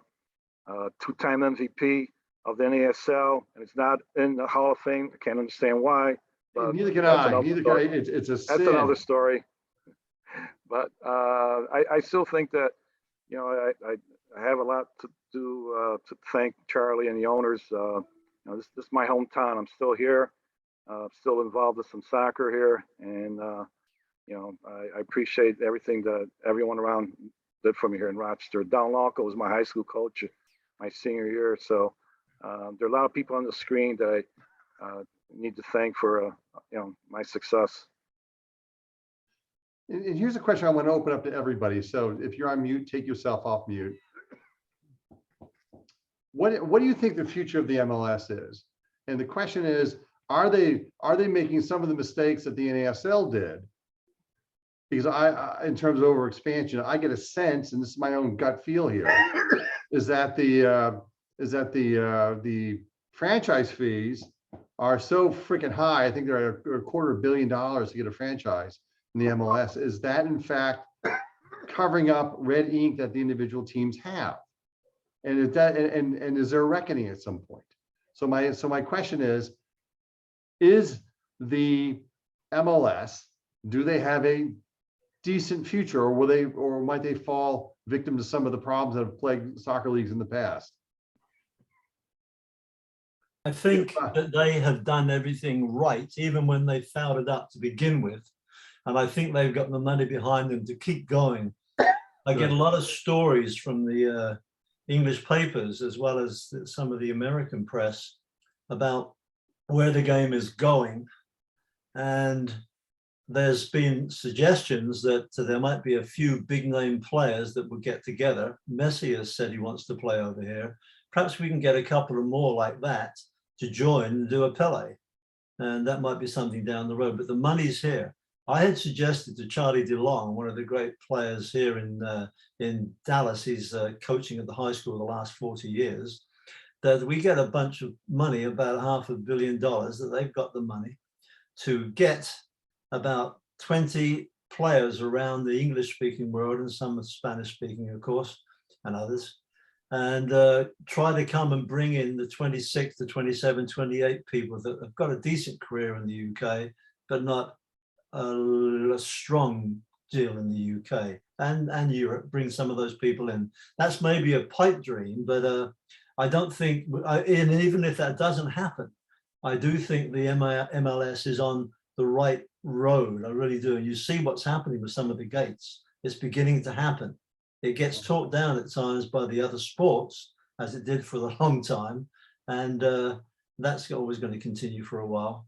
I mean, all the people at the high schools and all the people at the colleges and all the people in sports, mostly they're 99% American sports. They don't give much coverage to soccer. That's gradually changing. What brought it home to me about 4 or 5 months ago, Soccer America listed all the games that were going to be shown on TV that particular day. High school, club, professional, overseas, and so on. 130 games were going to be televised that day. So it's beginning to become entrenched. Keep your fingers crossed. Mike, what are your thoughts? Mixed feelings. I know the league says they might stop at 30 or 32. I'd like to see them stop at 28. I just wonder how many cities will want to host a team. And yes, people have called this league a Ponzi league type scheme, the way things are going. I think they need a gigantic TV contract, similar, well, I can't say similar, but let's say something towards the NFL. And I don't think they're there right now. I think you've got some great success stories locally and regionally, but I don't want to see them go beyond 30 teams. I don't want to see the bubble burst. I mean, if you would have told me in 1980, this is where soccer would be today, I'd say, you got to be kidding me. And I mean that in the best way possible. There is part of me that fears that, are they going to have to pay the piper, or as Bobby said, a possible reckoning. And I hope it doesn't happen. I hope the powers that be in the league, Don Garber and everyone else, know what they're doing. Relegation? I'd love to see. Can you hear me? Yes. Can everybody hear me? Yeah. It's Frank Cuzzy talking, and I know Mike and Joe Matchnick looks like he's on the call, and I know most of you are Rochester Lancer fans and players, and I can't talk about the game the way you can, but I can talk about New York City and why it's the financial center of sports in America. And Sure. the answer is marketing. By 1978-79, we were the second best marketing company in the United States after the NFL for the NASL. And yes, there's all sorts of rumors out on why the league folded. All of a sudden, I was shocked. I turned around and there was no league. But the fact of the matter is, I have watched in the New York City metro area more and more kids play the game of soccer. And I remember when I was recruited by Phil Woosnam and Steve Caspers, and I was brought in fact, and I told Phil, I said, I know nothing about soccer. In hindsight, my roommate was an All-American soccer player from Buffalo, but I had never watched him play the game or a game at our college. And I looked at the video and I said, Phil, all these people are 5'6" to 5'8". They're normal size players. And he said, sure. And I'll tell you guys something really that nobody ever pays attention to. And I do, because I sold soccer for the NASL for 5 years on Madison Avenue. And then for 3 years for the MISL after that. But the bottom line is normal sized people play this game. Our women are the best in the world. Our men are normal sized people. I think Messi is 5'6", and the guy from Argentina was 5'4". And the fact of the matter is, to be a linebacker in football, you got to be 6'4", 250, 255. To play basketball, the guards are 6'9". I challenge anybody on this call to tell me they know 5 people 6'9". And soccer is about, in the next 5 or 6 years, to become the #3 sport in America. Baseball has shot itself in the foot again. We are rapidly coming on, and if anybody on this call wants to talk to me at length of why the professional soccer is going to be the #3 sport in the world, it's just still growing, growing, growing. Football appears to 50% of the population. Basketball appears to maybe 60% of the population. Soccer appeals to 100% of the population because of female soccer. Listen, I've been doing this since 1975, and I'll tell you, it is going to be, the future is bright. And the only disagreement I have with Michael is I want the league to stop at 32. Yes, they've made some mistakes. Yes, I still making there some mistakes. Charlie once told me he didn't like the penalty shootout.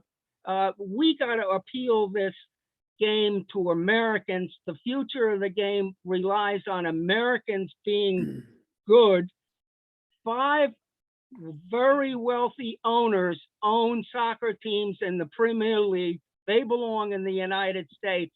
And the bottom line is, I can go on and on for 2 hours about soccer being the next big game. And I want them to go to 32 teams only because they still haven't broken up. They got an East and a West or whatever they got, and there's 20 teams on each. Yeah.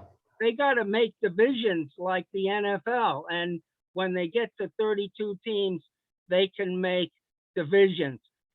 This is ripe for marketing. It's ripe for Madison Avenue. And I don't know if they're doing everything correctly. I'm still teaching sports, and once I left soccer as a day-to-day job, I had to relearn football and basketball. But let me tell you something. For those of you who are not really enthused about the future of soccer, forget about it. Start studying the younger kids. My high school in the metro New York area now has 90 kids playing soccer, 30 kids playing football. Ask any woman you know if they want their sons and daughters to play football. There's too many bright stops, and the key is we must make the business of soccer the best. And Bob, I've taken too much time, but I've heard everybody talk. I don't have any stories about teams. I remember being in Portland in 1977 and seeing the Cosmos play Portland Timbers. It was a phenomenal show. They sold out, and Portland still selling out. Seattle sells out. Atlanta, 65,000 people. Charlotte right now is anticipating 75,000 people in the opening game of Charlotte MLS this coming weekend. Believe me, it is happening. And I hope all of you, if anybody is sort of down on soccer, we all have to thank Charlie for his foresight and Michael for his foresight. And if I can really super criticize the MLS, and hopefully somebody can change it, the fact is they don't have an old timers day. They still don't have an old timers day. They refuse to talk about the NASL and all the people involved. And that's just a shame. Bobby Smith controls a huge indoor facility in southern New Jersey. Shep Messing is still with the Red Bulls. Warner Roth has his own academy in Los Angeles. There are so many old American soccer players still very much involved. And Bob, I'm gonna be quiet at the moment, but if anybody wants to talk to me, I'm right here in New York City. Bob has my email. I'll be able to talk to anybody. Bob, Go that was ahead. wonderful. Thank you, Bob. It's going to be here, the old adage, because there's so much money invested in it, it's too strong to fail. And we've I got hope more and that's more right. immigrants, which I am one of, that are coming here year by year. And the game is getting more popular, even in other parts of the world. So I think it's going to really, really be successful. And that was wonderful what this gentleman just said. And the secret weapon, it's in one of my books, were women's soccer. Tom Simpson, Thank you. you had a comment. I would like to add something. And first, let me thank the previous speaker, 2 speakers ago, who made that broad description of so many developments, which have been important in soccer in this country. As I mentioned earlier, we left soccer because essentially we couldn't afford it anymore, and the real reason why that happened is because of the structure of the sport in this country. It is still a predatory, the nature of the structure is still predatory. The top teams just eat up the lower teams, which is what happened to us. There is no relegation and there is no ability for people for teams to promote. And there has not been an adequate way of compensating groups who develop soccer players. So in 1997, when we were producing some of the best soccer players in the country, and I can say that with some confidence because 3 of the first drafts of the MLS were from our club. 3 out of the first 4 drafts of the MLS were from our club. We hardly got a penny for that. And why? Because of this nature of the way that the structure of the sport exists. The people at the top have been preventing the development of adequate compensation for lower clubs for a long time. I don't know what it's going to take to break through, but obviously promotion relegation would assist to that. But until clubs who are developing players are compensated for what they do, you're not going to have that enthusiasm and energy that you need for these lower groups to behave in the way we did, which was financially responsible. We should have been rewarded for our success. We were not. We were basically, part of a self-destructive predatory process that led to our destruction, essentially. So I'm a strong proponent of the belief of a promotion relegation, not just to copy what's going around the rest of the world, but because the energy of that system is going to really bring life to it.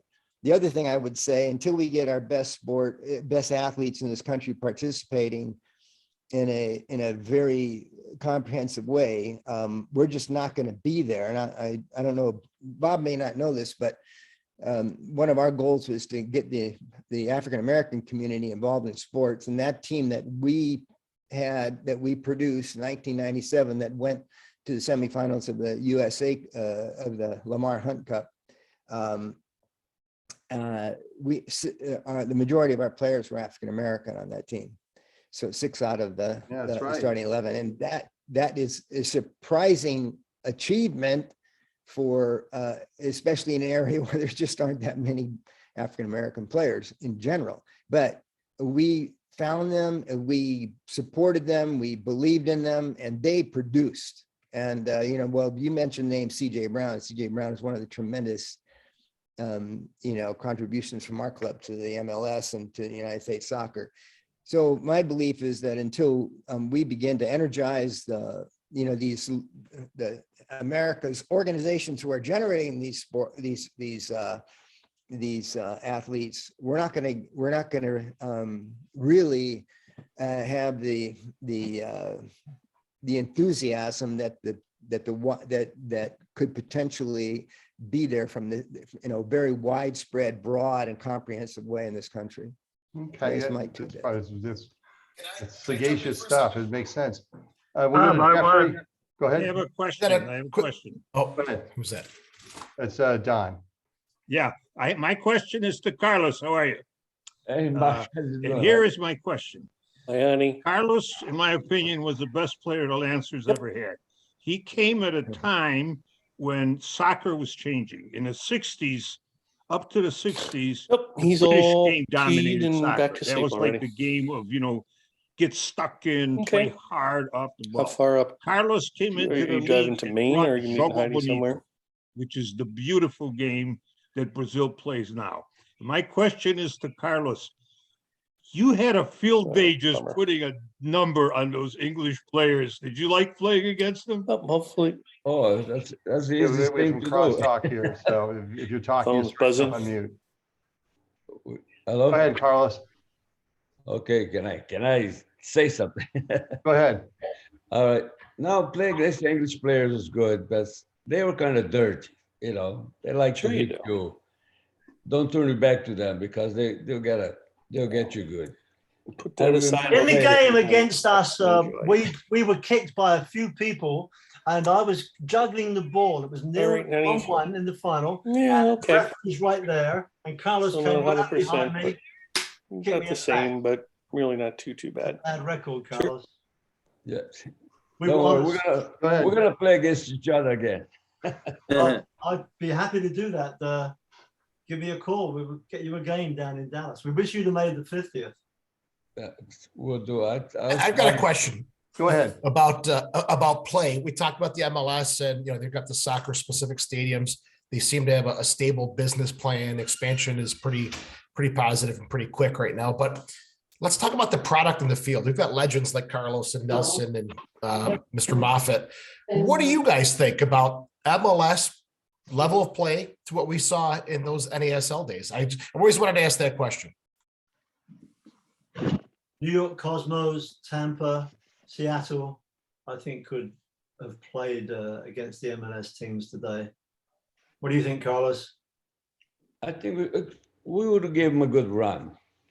I think most of the last time, I think we could beat some of these teams now. Another time was like more love for the game. We all together, and you want to play, you want to win. Now it seems to me it's the more business. They're here to make money. We didn't make money those days. We're having fun. You got paid? I got paid. Charlie, let me get in here let me get in here. Number one, the 1971 Lancers and the 1971 Dallas Tornado could take on any team in the MLS and beat them. They were excellent teams. The 77 team of the Lancers were very good. And the Cosmos from 75 to 77, excellent. They would murder any one of these MLS teams. One of hey, Frank, by the way, the side comment, I know 4 people over 6'5", and they're my sons, 7'1", 6'8", 6'6", and 6'6". Oh, wow. I had to give you You're that one, Frank. unusual. You know, one of the things that MLS is missing, they're missing superstars. I mean, people want to read about George Best, Pele, Canalia, Joe Horvath, who we brought over as Player of the Year from Europe, Adolfo Gori, who we brought over in 1971.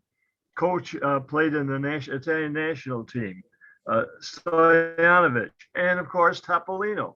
And you know, these guys were fantastic players, and right now I can't figure one player in the MSL who matches the skill that, you know, Pele, Canalia, Beckenbauer. I miss Beckenbauer. I miss the striker for Fort Lauderdale.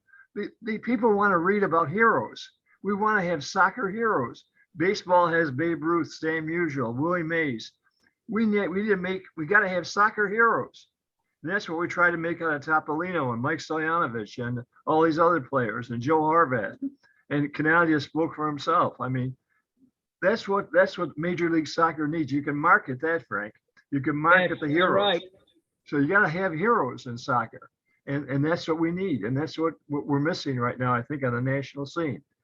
And now I disagree with relegation coming to the United States. Could you imagine CBS signing a contract with a city and with a league, and then two of the teams go into the second division? You couldn't sell that in the United States. Relegation will not work in the United States. Right.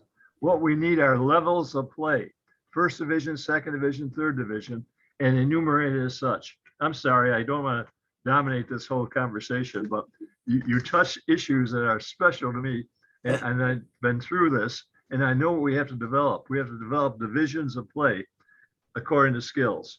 And that will, here, the Rochester Red Wings have been around for over almost 100 years, and they're still a second division team, but they provided stars for the big teams.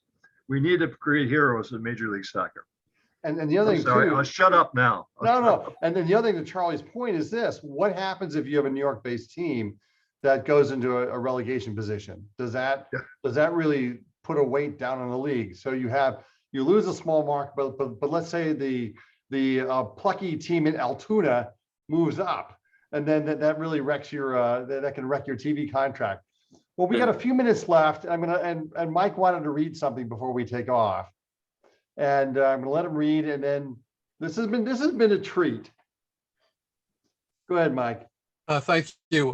First of all, I want to apologize if I mispronounce any names.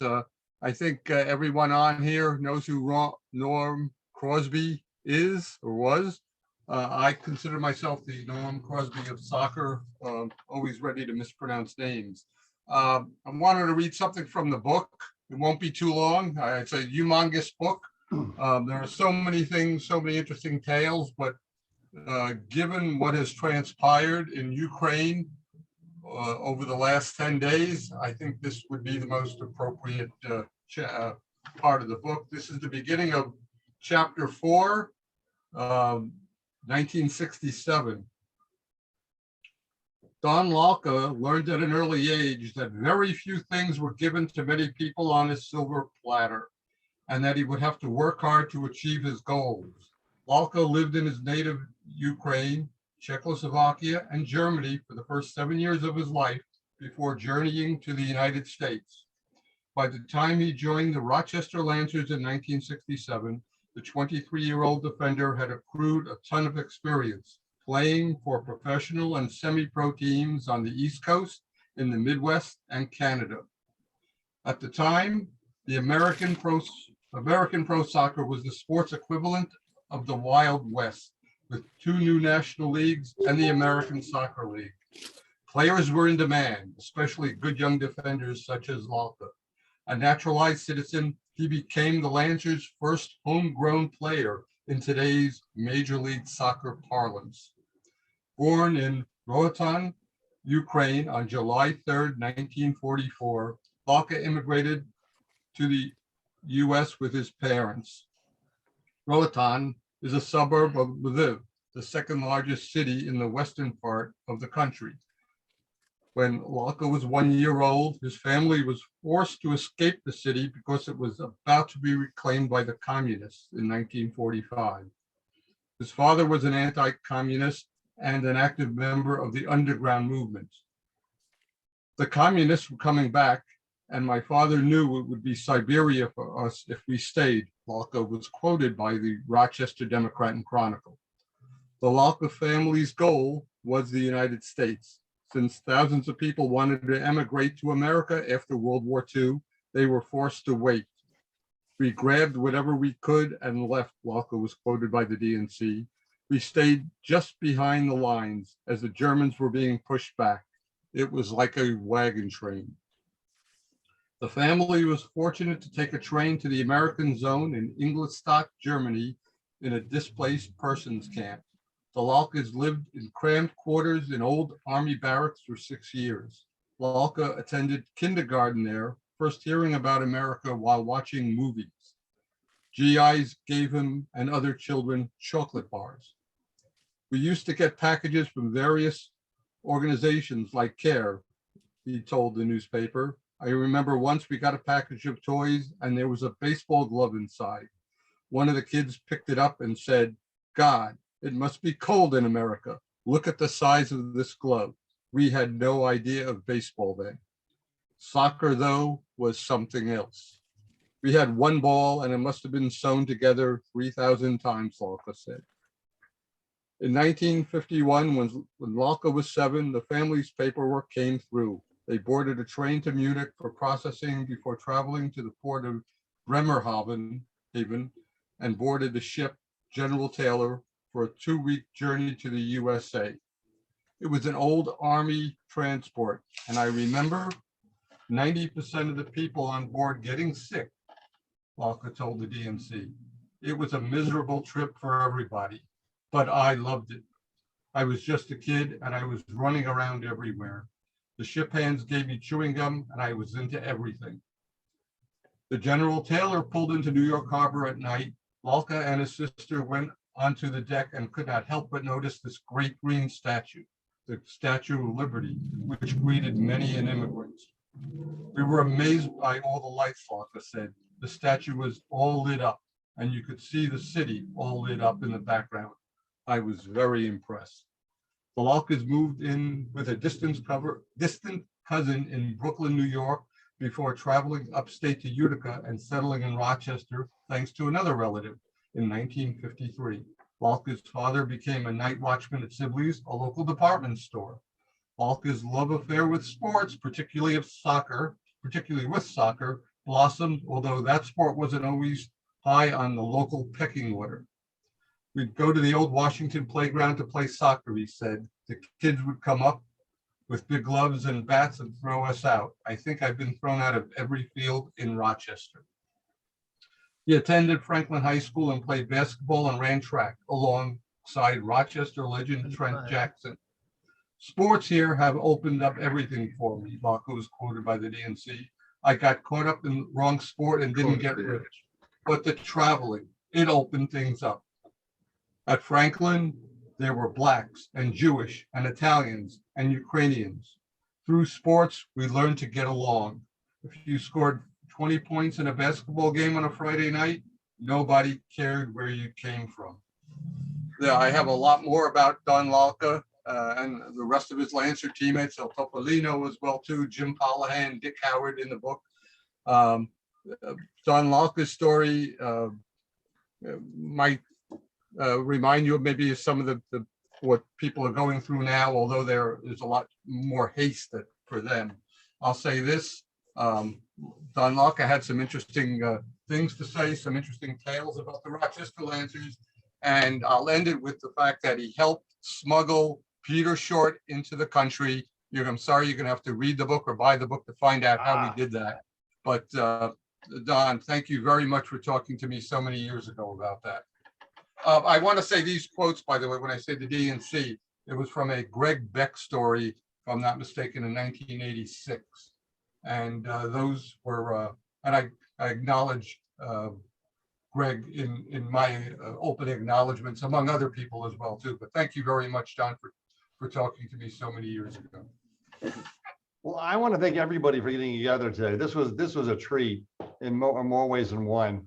what I'll do is I'll be reaching out to you for the books, to take care of the book stuff.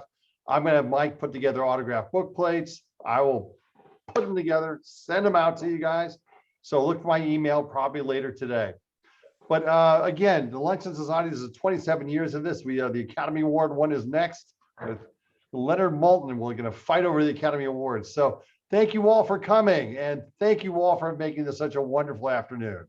All right, take care. Thank you all. Bye now. Michael, great job, Michael. And Thank you. Bob, great Congrats, job. Mike. Congratulations, Mike. This Thank you. now we're kind of off now, which is good. So the question then, how, I mean, and I probably got into hot soup with some folks. The should the Rhinos have changed their name and kind of graphics brutally rebranded themselves? I don't think so. What do you think? I mean, I'm old fashioned. I love nicknames. What could I tell you? I know Soccer Sam and I have talked about this for the longest time too. I think it gives you a chance to have a mascot and have a little fun. And as a writer, I like writing in plural. I like to say the Lancers are. When I have to say Rochester, I have to use is. And I'm not the last word in grammar or pronouns, but it makes it a lot easier. Don't get me wrong. I've used Rochester many a time too, but there's something about having a nickname that makes it so special. Yeah, Can I jump in? Go ahead. Sam, jump in.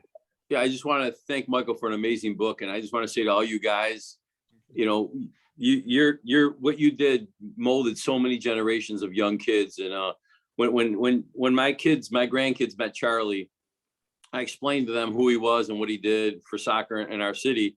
And you know, the Italian thing, when you go by a cemetery, you do the sign of the cross. When we drive by a soccer field and we see soccer goals, my grandkids say, "Thanks, Charlie." And that's true, man. So thank you, Charlie. Yay. Welcome. Charlie, we saw you at the 50th anniversary. I asked you a question. Do you have any game footage of any of those games we played? The 176, the 154-minute games in 71? I don't have it. I wish I had a 176, the game. And by the way, you scored that final goal, Muffet. I'll never forgive you for that. Thank you, Charlie. I also scored the first goal against Philadelphia. I know you did. We beat you that game. I only scored 12 goals in the league as I was playing at the back, and 3 were against Rochester. Oh, you're welcome. One thing that was interesting that I think it was Roddy Marsh said, he loved playing in Tampa because he could play the game he loved, but he could enjoy his anonymity. He could go out and go down and have lunch and not be bothered in a way that he couldn't from where he came. Beckenbauer said the same thing. Beckham, in fact, it was referenced in the film. I watched the film last night. Yes. The big game that you talked about. And I wonder if that would be an inducement for more international players to find their way to the States. I mean, if you want money. Yeah, money, yeah. I would doubt that unless they really wanted to be very narcissistic and, you know, wear a patch on their head and tell them who they are. I think it is good though. I mean, players like myself, nobody would have recognized us on the streets. We were in the tornado, a lot of people that came over, we were second level players at one stage. We came over here before we had some success. I doubt that would happen, but it would be nice. Yeah, the other thing, I'm going to go back to the MLS books. Has anybody opened the MLS books? I think that's a closely guarded secret, on par with nuclear codes, on par with all this other stuff. I mean, how profitable are each teams as standalone entities? I don't know. Mike, what do you think? Boy, opening up the books, geez. It's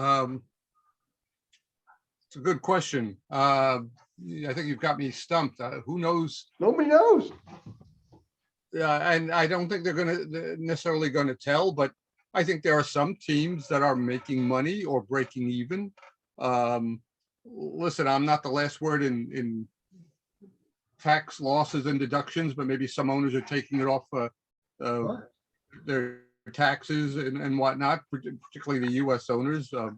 But I think sometimes you have so much money out there that it doesn't matter how much you lose. I think some of the owners might be in that position. Manchester City, for example, they've got teams all over the world. So does Red Bull. And right now it's like their mini empire, and they know that, okay, we're putting billions towards soccer. We could afford to lose a certain amount of money because they're making money hand over fist with other things. I would love to see the books, but boy, I don't think that's going to happen. TV contracts are paying the bill for all of that in the big leagues. TV They don't have a contract right now, and the fact that the United States national team TV packages, which were just done 2 days ago, that's a big game changer. So now the Soccer United marketing is disentangled from the TV contract for the national.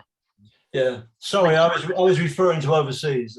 And the other thing too is that what worries me, going back to the MLS a little bit, is that Charlie Shiano. I'm sorry, Charlie, go ahead. I'm sorry to interrupt, but I have to leave, but I want to congratulate Mike on doing a great job. And Bob, thank you very much for putting this together. And at some point, I'd love to talk about the relationship of the United States Soccer Federation, United States and the North American Soccer League, and how they tried to stop the growth of the North American Soccer League. But that's for another time. But I'd love to, Charlie, take care, be healthy, you look great. I have to say goodbye. Congratulations, Mike. Bob, what a great job you did on this meeting. Well, thank I've you. enjoyed it. It's been fantastic. Good luck, everybody. And the last, back to the money is I love the shootout. Yeah. I thought penalty kicks were a flip of a coin. The shootout I felt was, I think the two things that the NSL did in terms of the actual field of play, you had an offsides that was at the 35-yard line, if memory serves, and you had the shootout. Why? I mean, did that go away to align more with FIFA, or was that just, I don't know. Everybody thinks of Carlos Alberto when they think of the shootout. What he did. He came out, juggled the ball, played it over the goalkeeper's head from so far away. And that was brilliant. I thought that was a good system as well. But that was more skillful than penalty kicks, and it still is more skillful. When I did my soccer camps, that was one of the big things that people loved, was to take part in that. What was fascinating, because it was fascinating watching the evolution of a shootout. I think when it first started, you had guys who were just literally booting it in from the a far shot, and then as time went on, more and more soccer players became more and more finesse driven. And then you had a real mano moment where a goalkeeper could show what he brought to the table, and a shooter could show what he brought to the table too. Yep. And I thought that was an American, a quintessentially American moment to soccer that should have stayed. But well, guys, I got to go. I've got to prepare for my still 2 o'clock in the afternoon on the West Coast, and Carlos, give Maria my best. Hope she's doing great, and hopefully we'll actually have a high school reunion at some point, because it got canceled twice. And come to Rochester. Yeah, I am long overdue. Long overdue. All right, too folks. Cold here. Don't come. It's too cold. Too much snow here. I'm back to Arizona tomorrow. All right, take care. Hey, thank you everyone for showing up. I really appreciate everyone. Okay, I'll be in touch with everybody later on today. All right. Bye-bye. Bye-bye now.